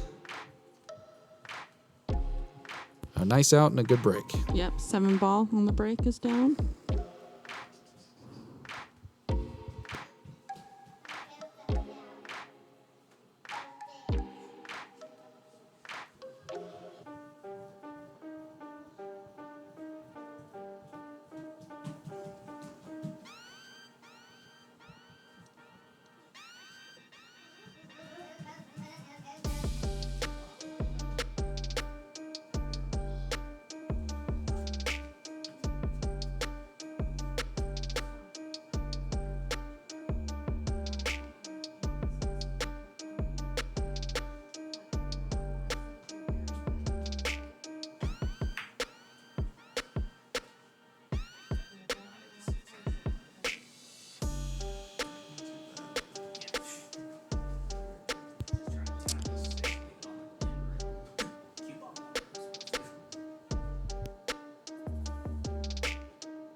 Nice attempt there on the carom into the corner pocket there.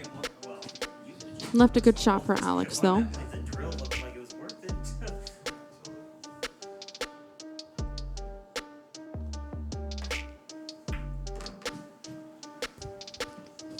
Great little sneak there behind the 8 and the 6 ball. Come to the middle of the table for the 2.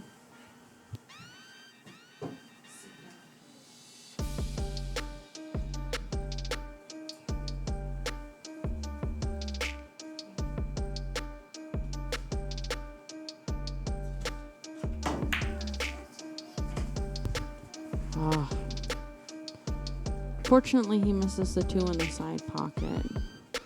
Looks like he leaves Dom a pretty harsh little cut there, though.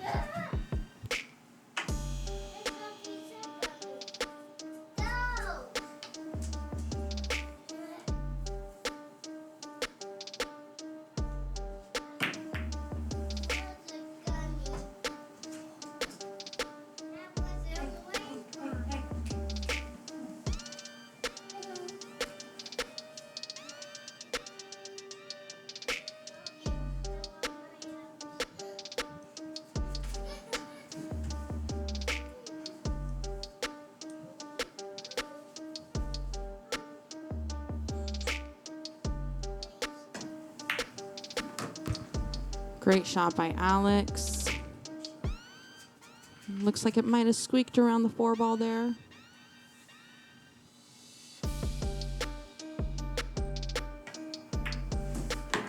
Nice shot. That was nice. Yeah, it's gonna get him a favorable angle to get back down for the 5-ball too.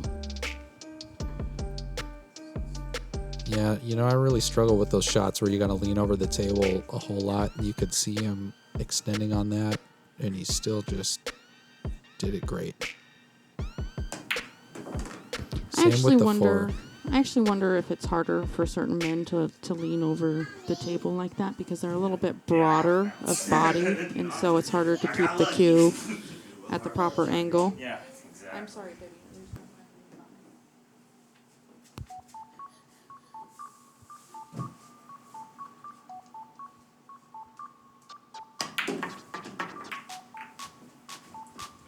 Nice break out there on the 6 and 8. Not sure what kind of a shot Alex has. Looks like he might be a little bit hooked from the overhead. From the angle that I it almost looks like he can sneak through, but I mean, we're gonna find out. Looks like he's lining up for it. Oh, lined up for a nice little safety there.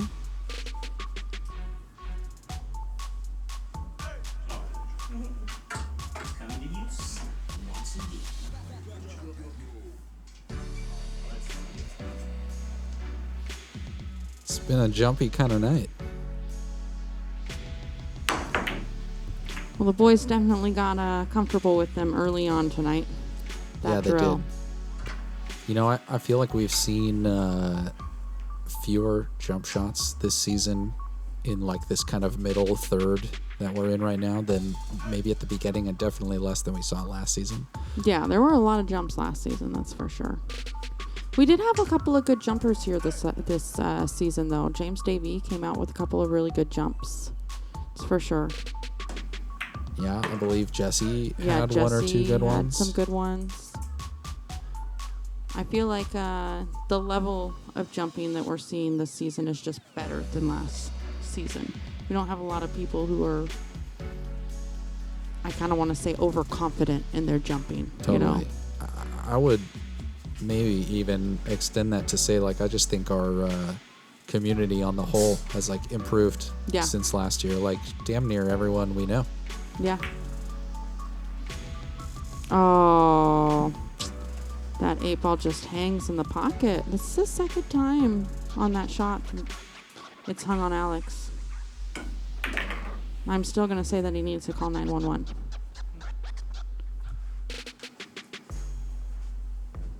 Great recovery from Dom.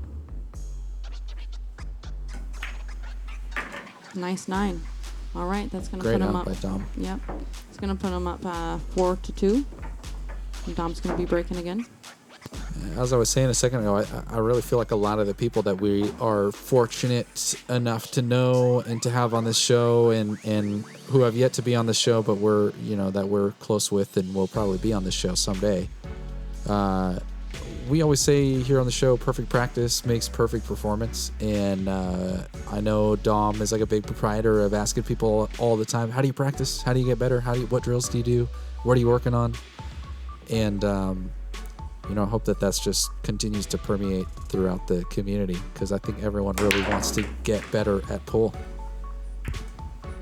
Yeah, I was told really on in my pool game by Sean Lewis, who's going to be the guest next week, it sounds like, to every time that you approach the table every day, you need to ask yourself what you're working on, and that needs to be your focus that day. What are you fixing about your game? Is it mental? Is it physical?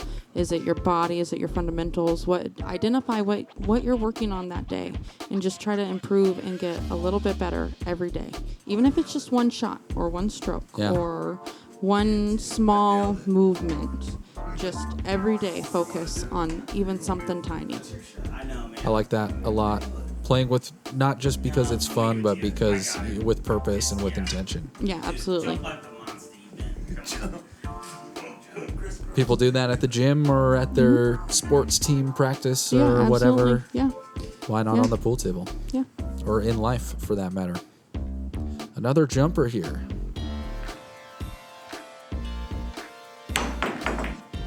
You have to think about the fact that pool is a lot less regimented than a lot of other sports.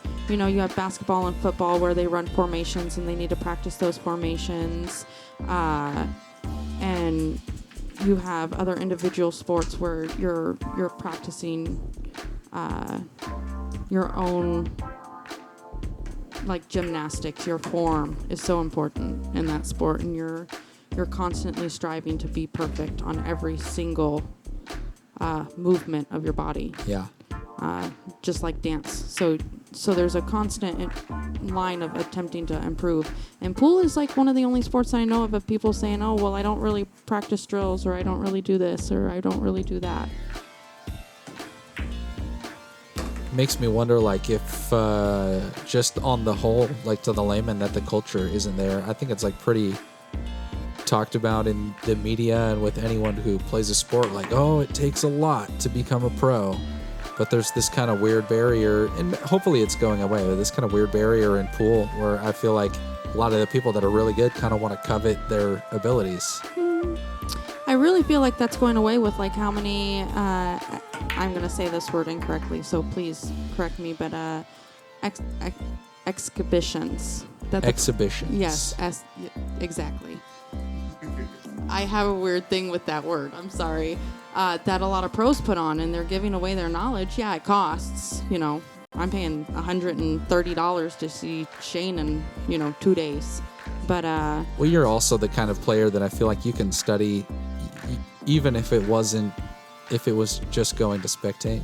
Yeah, I feel absolutely. like you would get your money's worth just from seeing that Absolutely. in person. And yeah, absolutely. I've gone to lots of tournaments that have pro players, and I will sit there and watch their games and not even hit balls myself if they're open tables, just because I can learn from every motion of their arm and the stroke. And wow, nice. And shot. I will zoom in and slow down shots from the Mosconi Cup to see how far that they've pushed through their cue.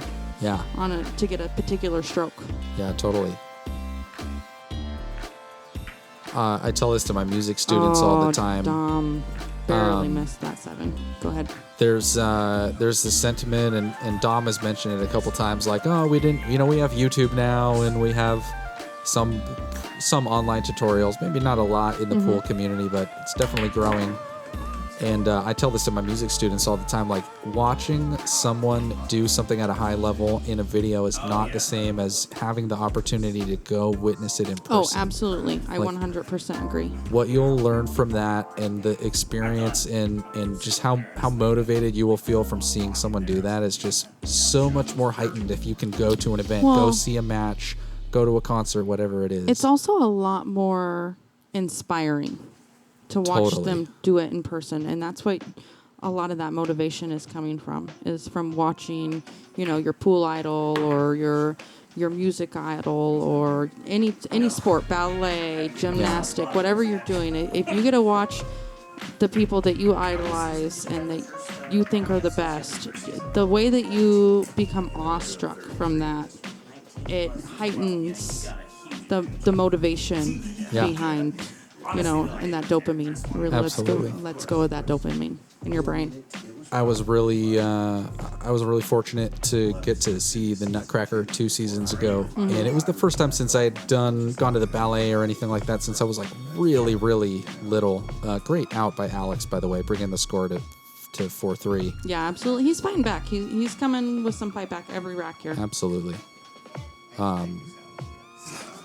But yeah, again, the ballet was. I'm not like a emotionally heightened person by any means, but it just brought a tear to my eye seeing that many people doing the proper music and the proper dance steps and the proper choreography and all of that stuff together.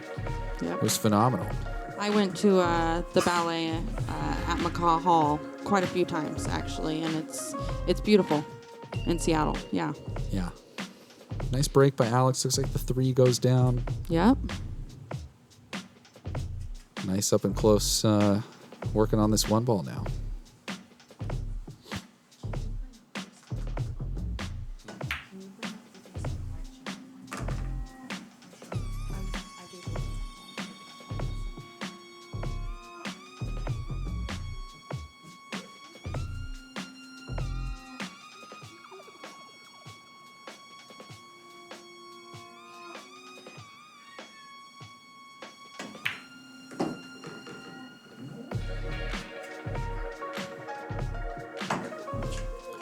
Well, that's the 1 and the 2 down now. Yeah, he's a little bit long look at for the this 4. yeah.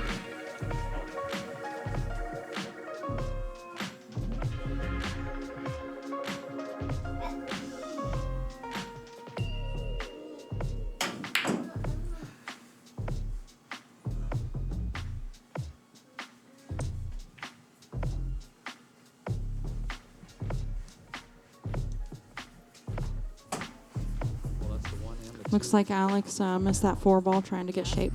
No.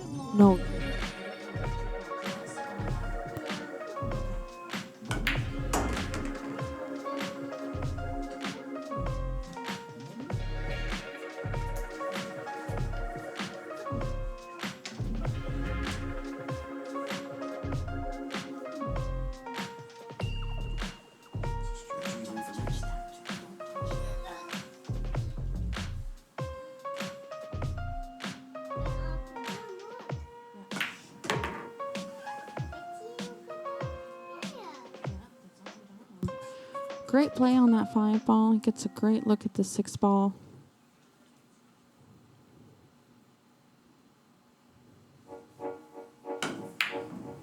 Oh.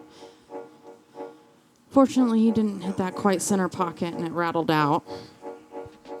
He left it tough for Alex, though.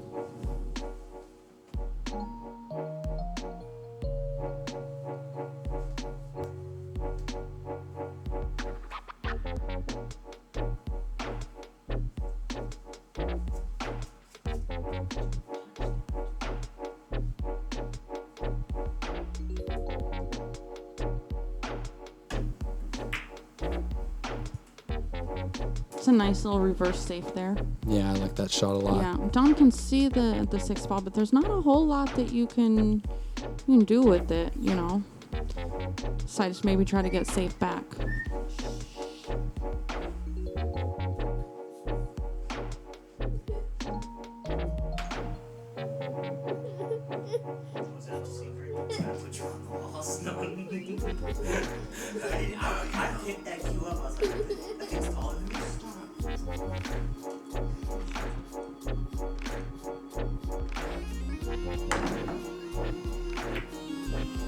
Oh, unfortunately, it ended up in a scratch.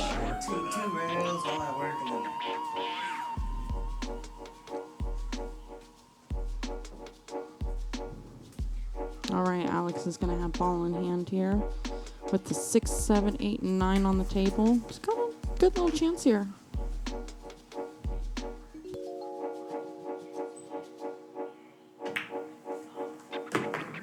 Nice forward stroke there. A good leave on the 7.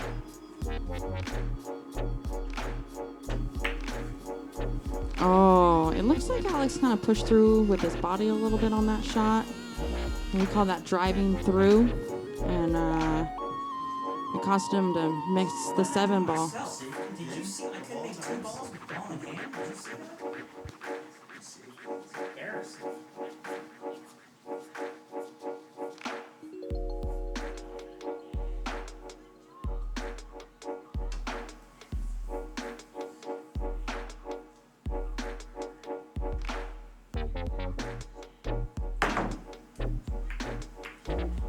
Tom tries to bank that 7. Maybe he tried to save, but it definitely rolled out and gave Alex a good shot here.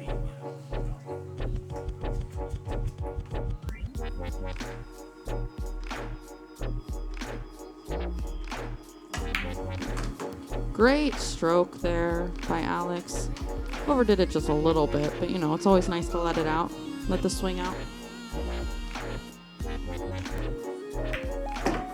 Great shot. Oh, cue ball just follows the 8 right into the pocket. Bummer. It is.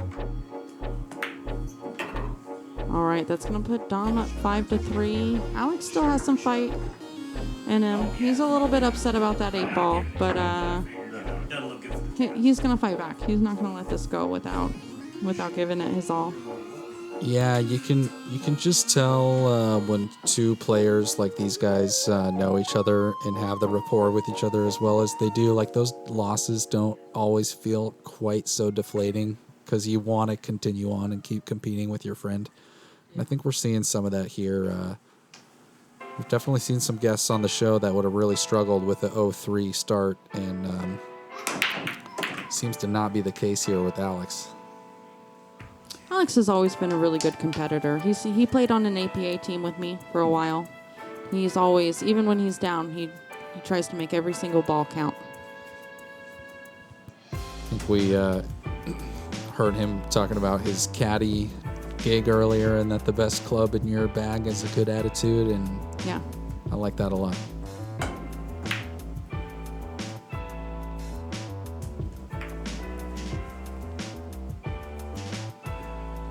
Well, Dom connects with the 1, but the 1 does not connect with the pocket, so he'll be sending that one back to Alex.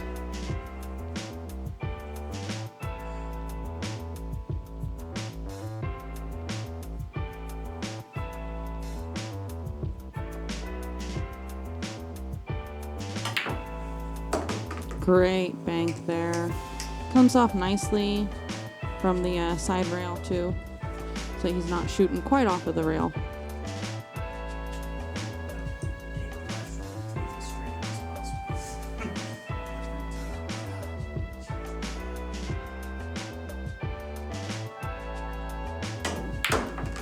Oh, nice inside English. That was some nice extreme English with a good stroke to bring him around 2 rails. Brought that cue ball back almost exactly where he shot it from. That was awesome. Absolutely. That was a great stroke. Gingerly pulling that magic rack out there. Dom corrects the 6 ball that he accidentally rolled. It looks like our judges didn't see that one, so we'll let that slide.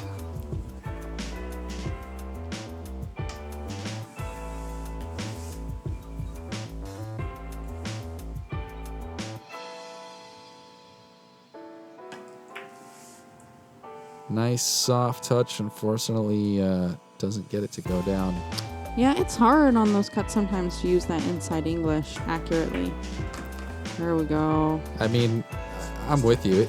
It's hard when you've got good body position, but when you've got to stretch out like he did, you know, he did good to get it as close as he did. Yeah.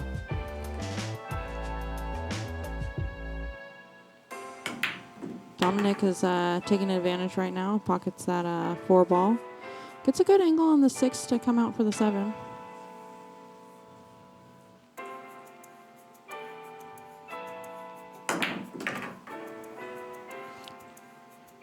Looks like Dom is favoring some draw tonight, where Alex is favoring some forward spin. Great shot. It was a tough cut. The inside English.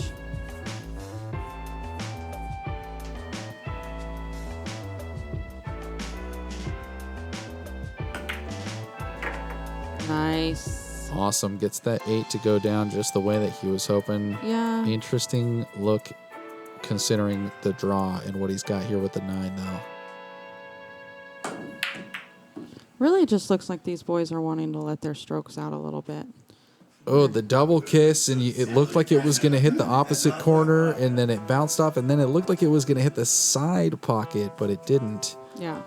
Giving the table back to Alex, so he's just got the 9 ball to go down here, but this is precarious.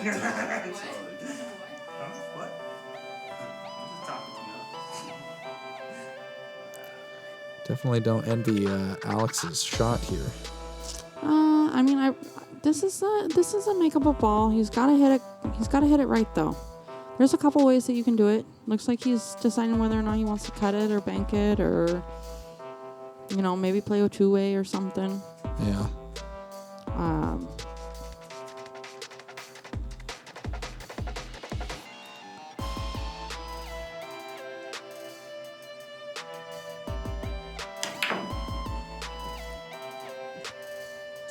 There it is. With the Z bank.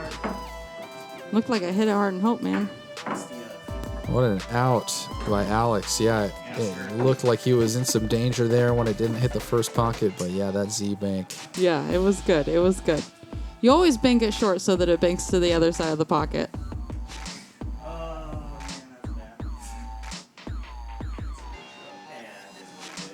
nine that I shot full table on that double kiss, I was going for that same bank. So I'm like, well, I'm just gonna bank it, maybe hit it on the back way. That's the one thing I remembered, like being told, like when you're going with the sides, like hit it hard tends to go right towards that. And shout out to all our faithful Sharky Waters fans and viewers out in the chat room.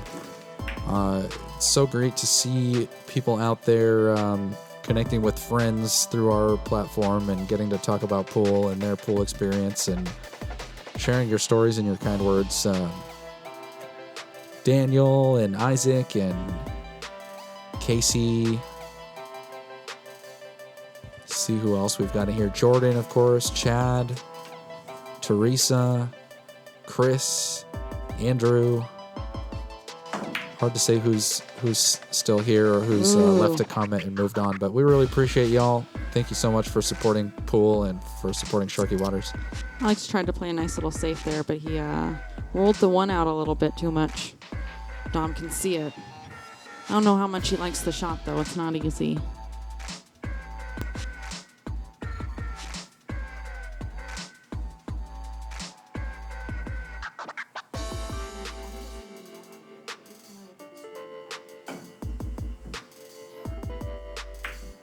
Great kick. Wow. Great kick.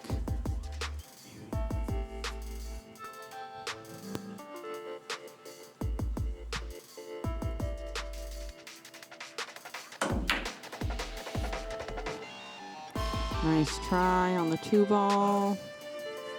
Almost looked like he was going to squeak behind the 4, but Alex ended up with a good look at it. Yeah. Getting to a favorable position on this 3-ball is tough, though.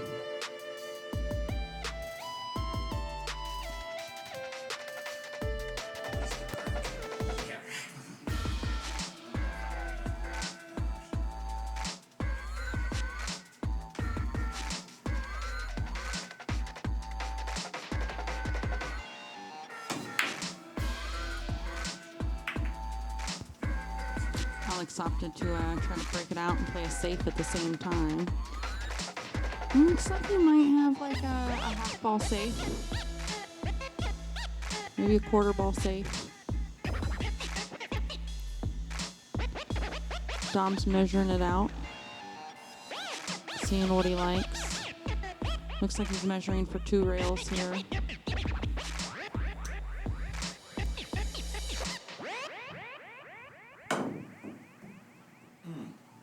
Really nice try. That cue ball just squeaked right past the 2.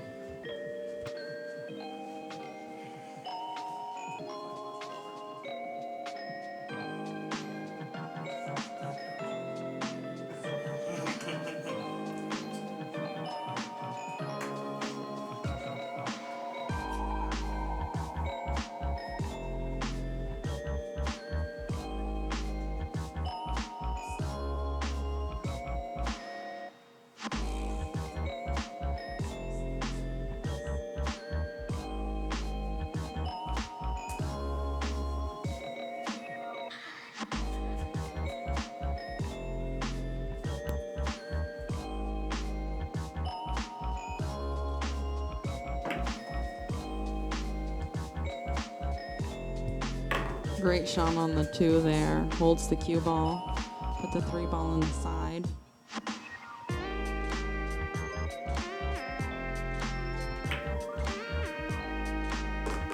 Ooh, he puts the 3-ball in the side, but the cue ball had just a little bit too much momentum and hit itself behind the 8-ball.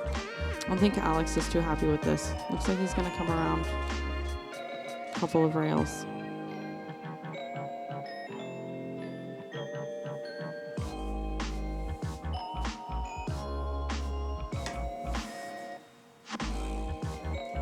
Really great shot. Oh man, it should have went down.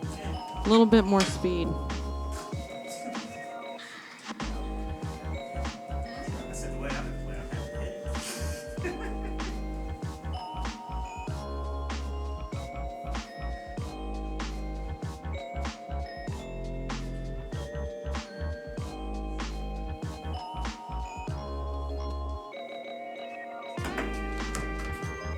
Great shot by Dom. Brings the cue ball back up to the middle of the table.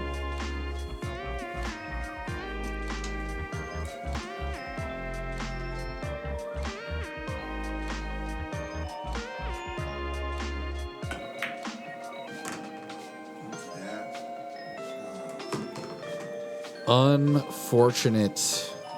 Great shot on the 5, and he was drawing it back for an even better shot on the 7, and it just went too far and dropped in the side pocket. That's what I tell myself.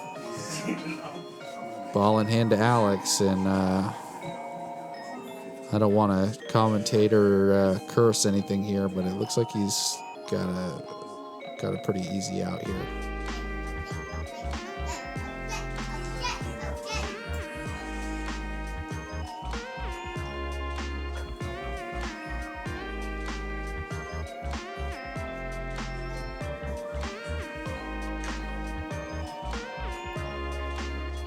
And to answer Daniel in the chat room, that Snarky Waters would be a good show.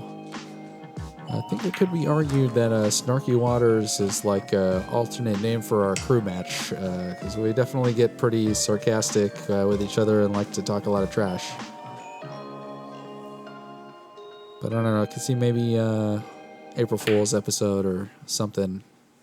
But who knows? We may have something already cooking for April Fool's. You'll have to stay tuned.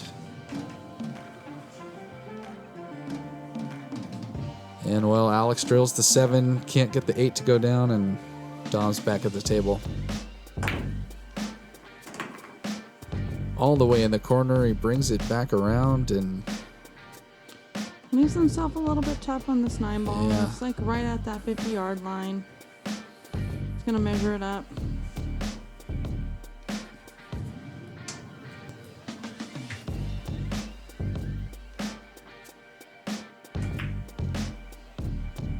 Oh, great try. Left it long on 2 opposite rails here. It's about as good as you can hope for.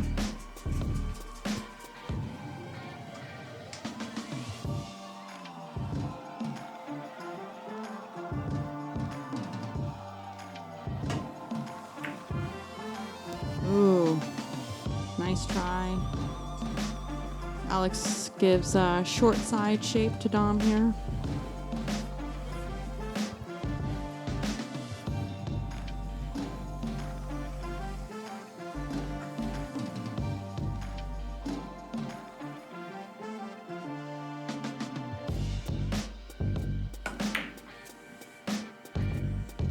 Nice attempt at the reverse bank. Doesn't yield Alex an easy shot, but definitely a possible one.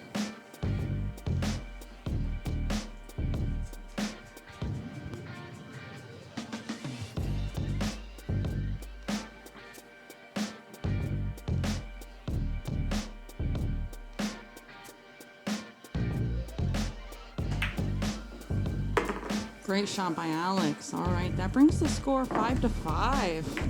We're tied up again, ladies and gentlemen. yeah.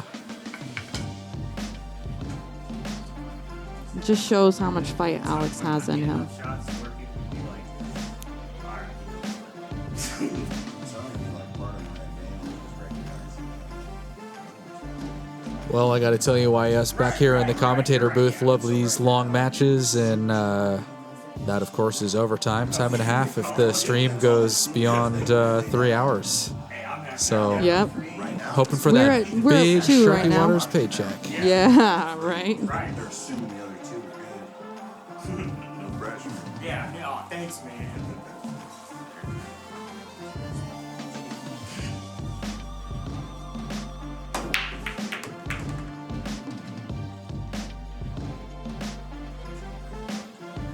Big break. It looks like the 8 ball went in off of the break.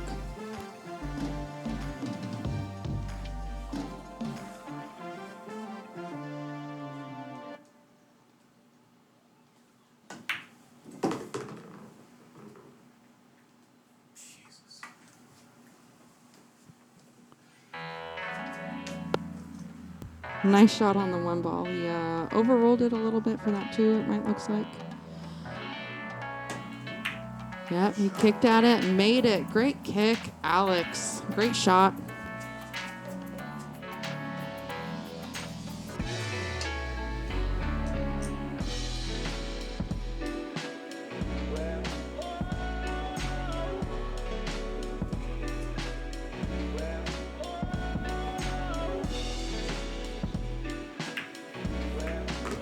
Wow, another good kick. Nice combo there in the side pocket. Can't tell if he has yielded a favorable angle yet.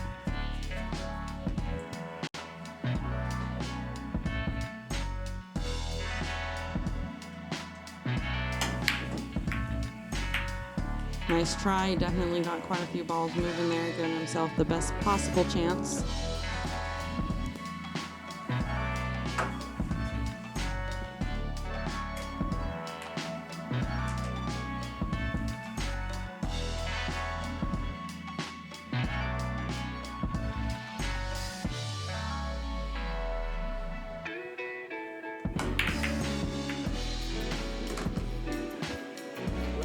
Great shot, Dom.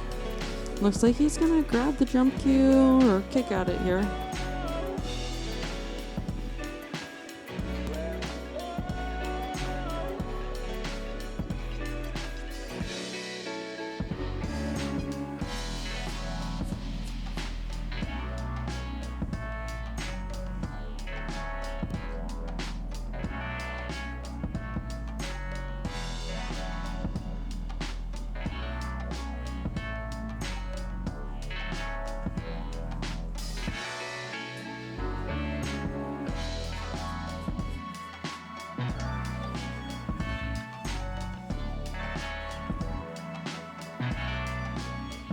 Looks like he's going to do a kick masse here.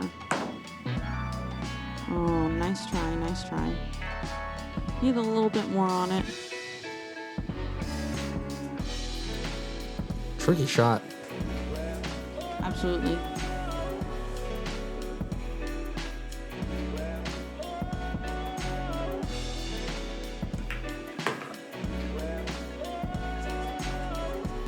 Nice shot by Alex.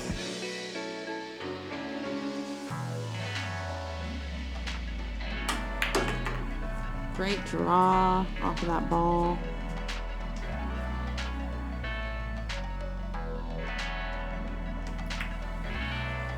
Ooh, good shot. Way to hold the cue ball too. Nice out by Alex. Way to turn the game around. Yeah, absolutely.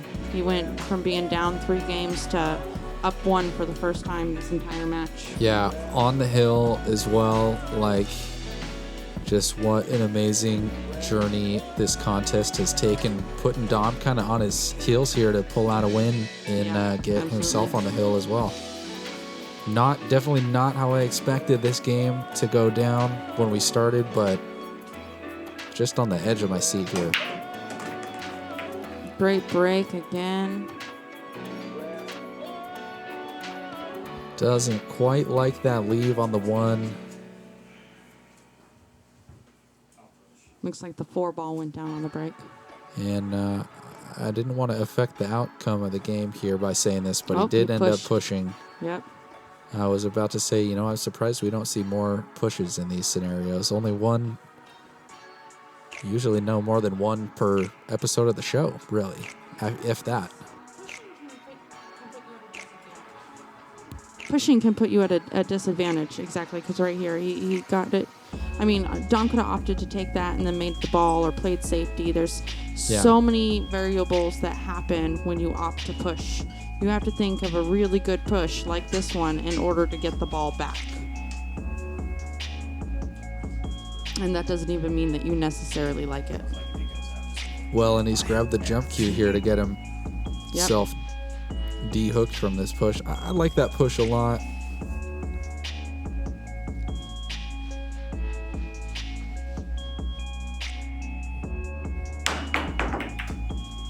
Great contact with the one there. Yeah, he So did I leave say- it open though.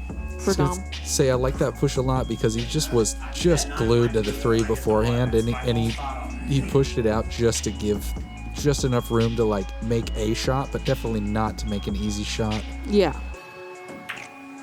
I'm pretty new to the whole pull. That's kind of the idea, you know. Yeah. And not to leave any obvious safeties, because otherwise people will take it and take the obvious safety, right? So if you do leave it for a safety, it's got to be a pretty little nuancy safety there. Pushing is actually probably one of my favorite parts about 9-ball. Oh, Dom just overrolled that ball just a little bit and ended up behind the 6. Looks like he's going to be kicking or jumping again. That's a rough one. It's a rough pill to swallow. I used to joke in those moments when I would like really lock myself up and just dreading the shot. I used to joke with Eric when we were working out together. Well, I'd like to opt for my second push here. Yeah, unfortunately, those don't happen. In APA, you can get a second timeout, though.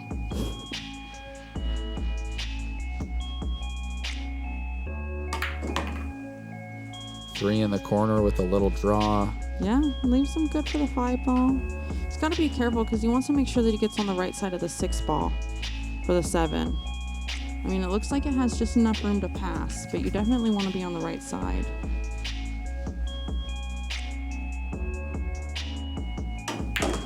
Oh, and I think he got it. I think he got it almost perfect right there.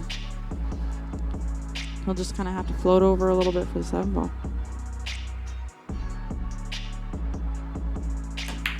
Just like that. Great stroke. Alex was really starting to feel it. He struggled a lot in the beginning, but he's getting it back.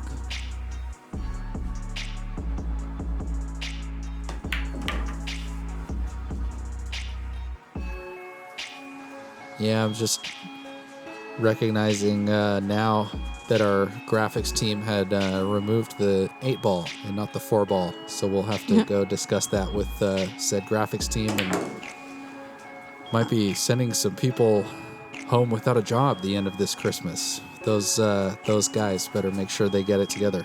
Well, that sounds like your department, though, not mine. Yeah, all my people talk.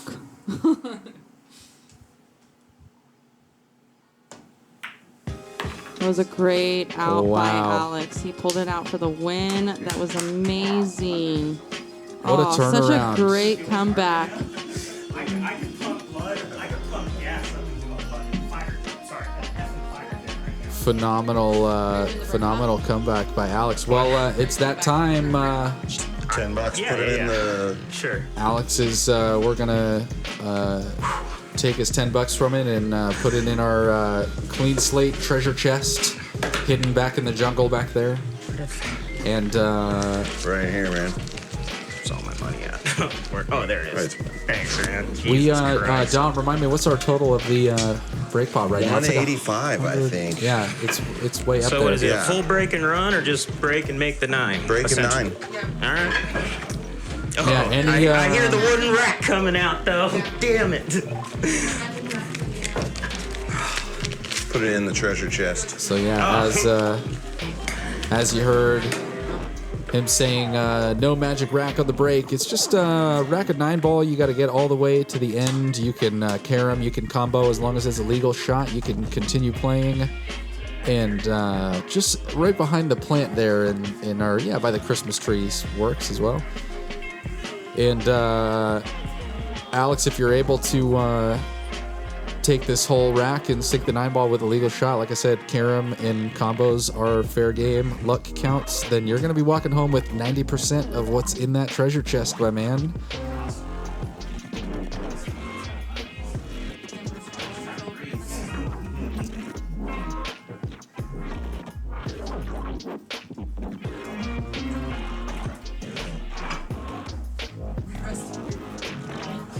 And all right, it looks like Cassandra's got everything set up good there, double checking all the angles of that equilateral triangle to make sure they're truly equal and lateral.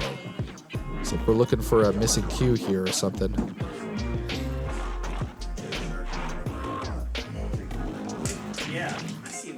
him in today. Good luck, Alex. Thank you, sir. If we do this, it could be a dangerous night. After this, baby, you can play.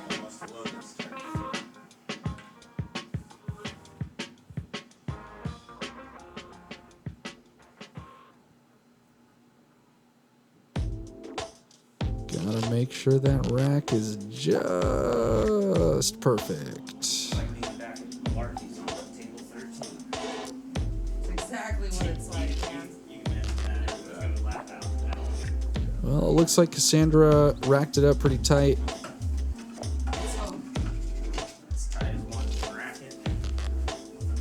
Let's see what Alex has got for us here tonight. Ain't enough? Yeah, look at her.